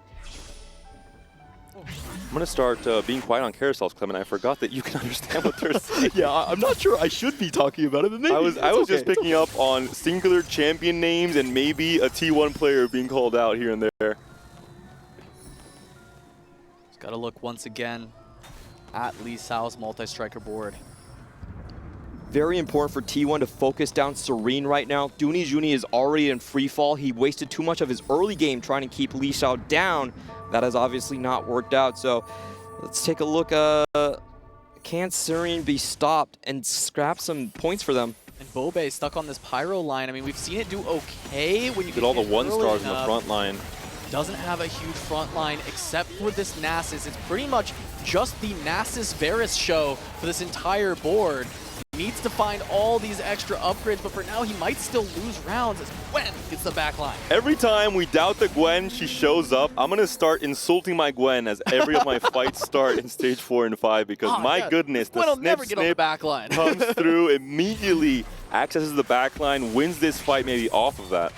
One of the big things too is you mentioned Dunizuni potentially being on free fall, but SCSC as well. It's time. A few more rolls. 10 gold to work with. Only needs to find one Cogmom. There it is. Needs the Nunu as well. Is going to try and maybe push for both. I think he needs it. 4 loss streak. It was a 10 win into a 4 loss. We predicted this considering his high tempo game plan with his augments. This is what he was known for, and the big question is, can they get YGQ Serene down? 22 HP, 3 loss streak. If there's some good rotations, they can scrap potentially 2 points up here. But it's going to be Bobe. Fighting into Bobe. Did not opt to use duplicators yet. A lot of 1-star units, so a lot of easy takedowns for Cogmom to get things going at the start of that fight. Yeah, making it so it won't be a huge loss for either player. Serene versus Dunizuni. This has to be big. Holding on to a lot of SCSC's units. If Dooney can deal a lot of damage to Serene, if they can take out Serene from the Wolves, it would be massive, but they can't get the win. Serene holding on 22 Is he life. going to lock? Dunizuni so low, he grabs another cog bomb. Such an important fight between those direct rivals to see who gets sent in that 8th place position, and especially considering the cap potential for a player like Lee Sao, who hit the cast in essentially 4 free level 6 above 60 gold and is now greedily pushing levels, trying to find the Arcana max cap for the multi-strikers alongside the Pyro units. I don't think Lee Sao is going to be stoppable, so for T1, they have to send YGQF and Shelty down into 7 and 8. Dooney Juni on a sliver of HP. Who can actually let him borrow some HP here? 2 massive roll downs. 1, the Karma. 2, needs to be hit for Dooney Juni. On the flip side, we need to find the Nunu, the Cogmom, maybe even the Rumble and the Tristana on the side of SCSC. Starts with an item selection. Roll down on the left side, Dunizuni. No Karma. Sells a little bit more. SCSC, item selection, Nami hit, not what was needed. There's a Nunu. Nunu found, the full roll down, nothing more, duplicators come through. Nunu, Kog'Maw both found, no Rumble, no Tristana. Items to be slammed, SCSC has to hold on to this HP. Dunizuni against SCSC as the upgrades just came in. Terrible timing for T1. All of a sudden, SCSC has re-spiked at the worst possible moment when he's in a direct matchup with a teammate that's on elimination station. The Kog'Maw ramping up the Rage Blade, ramping up the damage onto the Syndra. The Nami stun comes through. Does it come through in time? The Nami versus the Kog'Maw. The stun comes through. The Karma does not go in. And Dunizuni taken down in 8th place. Such a close fight. So unfortunate, the timing of it as well. SCSC, Bintum, and Bobe have to hold on. This is their last chance. Wolves wins, The grand finals is over. They have to send Serene in 7th, YGQF in 6th. Push for those top placements here, as there are Lee Sao and Shelty both looking for full win-out angles. Does mean because Dooney Zuni went 8th, Shelty and Lee Sao can go 1 and 3rd. That's kind of the game plan for them right now. They just need to focus on the potential 2nd place from T1. Serene has to stay alive. Now SCSC is happy to have hit all these upgrades. Stuns come through on both the Jinx and the Kog'Maw. This is the one problem with trying to get maximum value from the Kog'Maw's attack speed ramping onto his neighbors, especially with the mentorship as well. Look at the HP value for the Kog'Maw, already half health. The Nami, Leviathan comes through. The Nunu is also down. Kog'Maw cannot finish the kill. And now a similar role from Bintum in the last game for Serene, trying to stay alive, trying to scratch a few more placements in this stage 5. Even just dealing some damage to SCSCs, I mean, that matters every single time. They don't have the health to work with on T1. Serene finding that win, the positioning of the Nami, getting it done against the Kog'Maw. And Shelty, a player that we haven't talked about that much, but a huge roll down for him on level 8, hitting everything he needed, going again for the Kalista flex angle. AD and AP very good onto the back line here. Even though Lee Sao just lost his 10-win streak, he's still here to carry on. Both of these players potentially going to the top 3. Spoils of War in this late game, still a relevant augment, scaling off of the now 6 win streak for Shelty. We'll see what Serene can do. Can he stay alive? Red buff on the Karma. Slow ramping attack speed onto this Syndra, but the Fiora is soon to access that backline, and when she does, it'll be lights out unless the Karma can clean up in time. The answer is no. Treasure chest for your troubles. The Syndra taken down as well by the Hecarim, charging through all the units. One player from Wolves taken down in 7th. The other remains alive in that 6th place position. And Serene has done enough, gets the 7th, outlives Dooney Zuni. Shelty gets to keep the win streak the whole time. Big emblems. Pyro's there for Lee Sao, taken by YGQF. It's just trying to deny that away. A lot of communication going on onto the other side here. And SCSC has Honeymancer, but not enough to really spike his board. Bobe needed that Pyro as a win con. Not able to get it. Denied by the Wolves. The rare Varus game almost hit the exact spike we needed onto the Smolder to make that Dragon a relevant win condition in its own right. YGQF most likely going to go out 6th here, and that would tie up the score in the bottom. So whoever gets the first place in the front, just going to win out in the end. It's coming down to just the top of the lobby. The pack smells blood. They're circling the T1 members. YGQF might fall soon, but he denied the Pyro emblem by staying alive just long enough. Shelty and Lee Sao with the highest HP in the lobby, with the wins recently. SCSC now trying to knock out yet another Wolves member. Uh-oh, watch this Nami Leviathan gonna come through, gonna try and pour her way in. All of these units up in the air. The Nunu almost taken down, stays alive for just enough time. The Kog'Maw onto the Syndra. Syndra taken down, and YGQF alongside her. One more player from Wolves down and out in that 6th place position. Bobe takes a big loss. A lot of gold, though, for him to find upgrades. Big question here is who is the win-out player on the side of T1? They need to get a first place in this top 4. The scores are going to be tied in the bottom. Bobe thinks it's him. Gold. Diana 2 potentially in the making. The level 9 is close to coming through. Does he have enough time to make it, though? The 3-loss streak trying to greed his way into the PvE round. If he goes up against Shelty, it could be very bad for him. Shelty, of course, we know have those warriors online, so a sneak-in is the thing he needs to avoid the most. Can he buy a life up against Bintum, his own teammate, but the board doesn't look too weakened. The positioning, though, gonna have a lot of safety for Bobe. The Varus trying to hold on. He's got the front line of this Nasus. Looks Gwen, do it again. Bobe should be able to survive this. We'll see if the Varus can get the kills. Nasus staying up, but the CC from the Nami working against this T1 squad. One more cast from the Nasus. There's the hit. Bobe lives. Bobe bought one more life. A lot of gold to work with. But I have to say, Bobe was actually the more important player here because he has more gold to be the win out. So they would preferably had Bobe actually take a win against Bintum. I'm not sure they're celebrating after that one. One life and a dream, it's all you need, but he's now down to 2 HP. SCSC at 5. Bintum Potentially 3 lives, most likely going to be 2 as we move into stage 6, and the unit damage increases yet again. The stakes are ever higher, especially for T1. They're back against the walls in a pivotal game 4. Wolves trying to close out and become the TFT EWC winners. There's a 60 HP difference between the two teams, exactly with those two tiny titans here making a huge difference in the game. Here is the roll down to decide, can he actually stabilize and be the win out? Talking about making a huge difference. Dragon and a Diana too, Casanova. Huge pickups for Bobe. SASC, we might be at the point where we have to say goodbye to him going up against the Wolves, but he's done his job. Camille too as well for Bobe. Finding the upgrades, but does he have the items? Finds a TG for the Diana. Maybe he can find one more for the Camille from the Anvil. Get the itemization going and find a way to hold on. SCSC Rageblade to reward the Jinx for her mentorship. Will it be enough? Do you have enough time to scale? SCSC up against Bintum. Bobe up against Shelty. Bobe trying to hold on. The Dragon doing a lot of work in this fight. Varus has the protection now. The front line is there. Trying to dominate through. Able to blow up the board of Shelty. Fiora not enough on the other side though. Looks like SCSC likely to fall down. Kog'Maw doing as much as he can. But SCSC, we salute you. Top 5 with Kog'Maw once more doing the job for T1. And potentially the difference, the contrast. Pyro Emblem. Oh my goodness, a Pyro Emblem has just come through.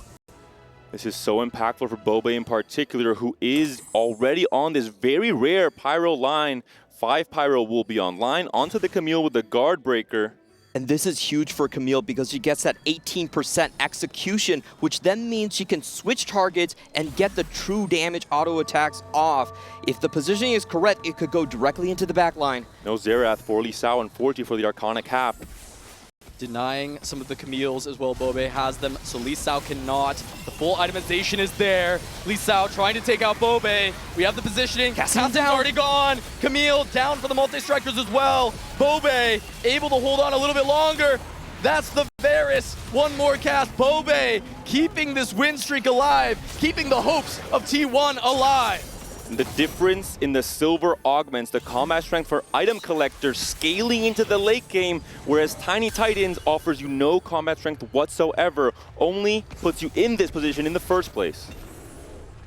It's important to remember, all T1 needs is a 1-4. Even if Bintum goes down in 4th place, Bobe wins out with the 2 HP. They found their win con. We're taking a look at the side of Wolves now. How are they going to stop Bobe? It's just a 1v1 position, and a huge find by Bintum. Finds the Syndra 3. Frontline still 1 star for Bintum. 7 of 8 here going up against Bobe. No. He's weakened his board. He has to lose. Bobe is the win out. Going to fight this down, but has position so that Bobe can find his backline immediately. Gets the win. Bintum says, I've done all that I can. Bobe gonna have to take this one all the way for T1. And Bobe still doesn't have a sustained item on that Camille. That's gonna be the big find here. BTs or Hodges would be massive. We saw taking another big hit. The Carousel coming through. We're in stage 6. The 5 costs are there. The Eldritch Emblem is there. Morgana and Milio. And maybe a last full item to complete onto that Camille, for example, that looks like an absolute demon with the Pyro Emblem. The last bit of communication potentially coming through for T1. If they don't win this game, they know how much is at stake. Everything they have accomplished throughout these 4 days, throughout all of those scrims, it comes down to these last few fights. Once again, Bobe, last remaining member for T1, has to clutch up or else Wolves run away with this. He has to go 1st place. There's no other options. Wolves will still win if it's a 1-3 situation. Liu Sao cannot cook any alternate win conditions. No 3-star forecast on the line. It's just all about raw combat strength on the board right now to see who wins these last few fights, as well as positioning Casanova. Liu Sao going up against Shelty here. Bobe will be facing off against the Ghost. Looking to see if Liu Sao can be taken out by Shelty, or if it will be a smaller loss. Callista for Shelty doing a lot of damage, but we do have the Castle still alive, looking to wrap its way to the back line, buying a lot of space. Bobe finds the back. Lost the carry, but does still have the Camille. A very close fight against the Ghost for Bobe. And it's the Smolder with the items now being the carry with the 5 pyro line for Bobe there. The 4 win streak.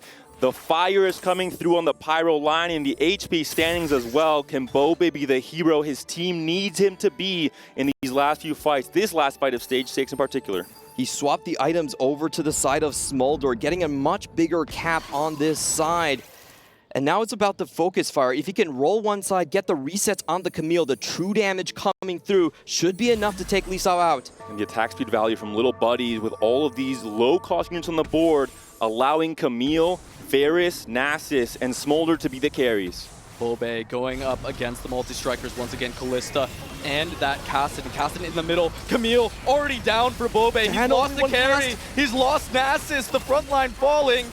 Looks like the Smolder so hold on, big. the Smolder taken out by the Kassadin. Kassadin still alive. Kassadin gets a Camille. Takes out the last hope for T1, and Wolves have done it. And my, what a performance it was. The big bad Wolves have won the EWC. Nobody saw it coming. A team from open qualifiers that everyone discounted didn't face JD Gaming, but they were flawless throughout this entire tournament. And in the biggest stage of their career, they take it home for China. They stalked their prey for 4 days, and finally they have found them when it mattered most. Bobe tried his best on an alternate line that we don't see very often. Smolder learning to fly, but not quite accomplishing it in this very last fight. A team that no one would have predicted on day one would be the team to win TFT at the Esports World Cup. 1,000 club points for Wolves Esports. $200,000 for this team. I just want to point out the key thing that we saw from Lee Sao a little bit earlier was that he was focusing fire on the Diana, able to take her out before the second cast. The damage didn't go through on the Callista, and that was the cleanup. And the depth of strategy in this final game in particular, the extreme pressure coming out from SCSC under 10 gold, all of stage 2 and 3, trying to deal as much damage as possible to the Wolves members so they cannot continue capping out as we saw in games 2 and 3, but the Tiny Titans prevented that from being relevant in the later stages of the game. Also a lot of luck for Lee Sao, getting that Kassadin 3 in 24 gold of rolls. How amazing it is to have the biggest high roll of your career happen at the most important stage. And now they might not have been household names in the CN-TFT scene before this, but they sure as hell are now. The Wolves, incredible work the entire weekend here. The underdogs, the Wolves in sheep's clothing the entire time. Someone we did not expect to make it happen, and they've taken out T1, who going into the event, everyone had so much respect for this squad. They wrote the book on how to play 4v4. Wolves just finished it. And we can see the display of sportsmanship from both teams, the respect that Wolves have for T1, despite it only going to 4 games, incredibly close games all throughout. And what a magnificent display of what 4v4 TFT really looks like at the top level. I hope the first of many tournaments with this format, because as a viewer, as a caster, just absolutely magical to see TFT lifted to this high when it comes to what is possible in the strategy, in the team play, in the communication, and in the execution to win TFT EWC.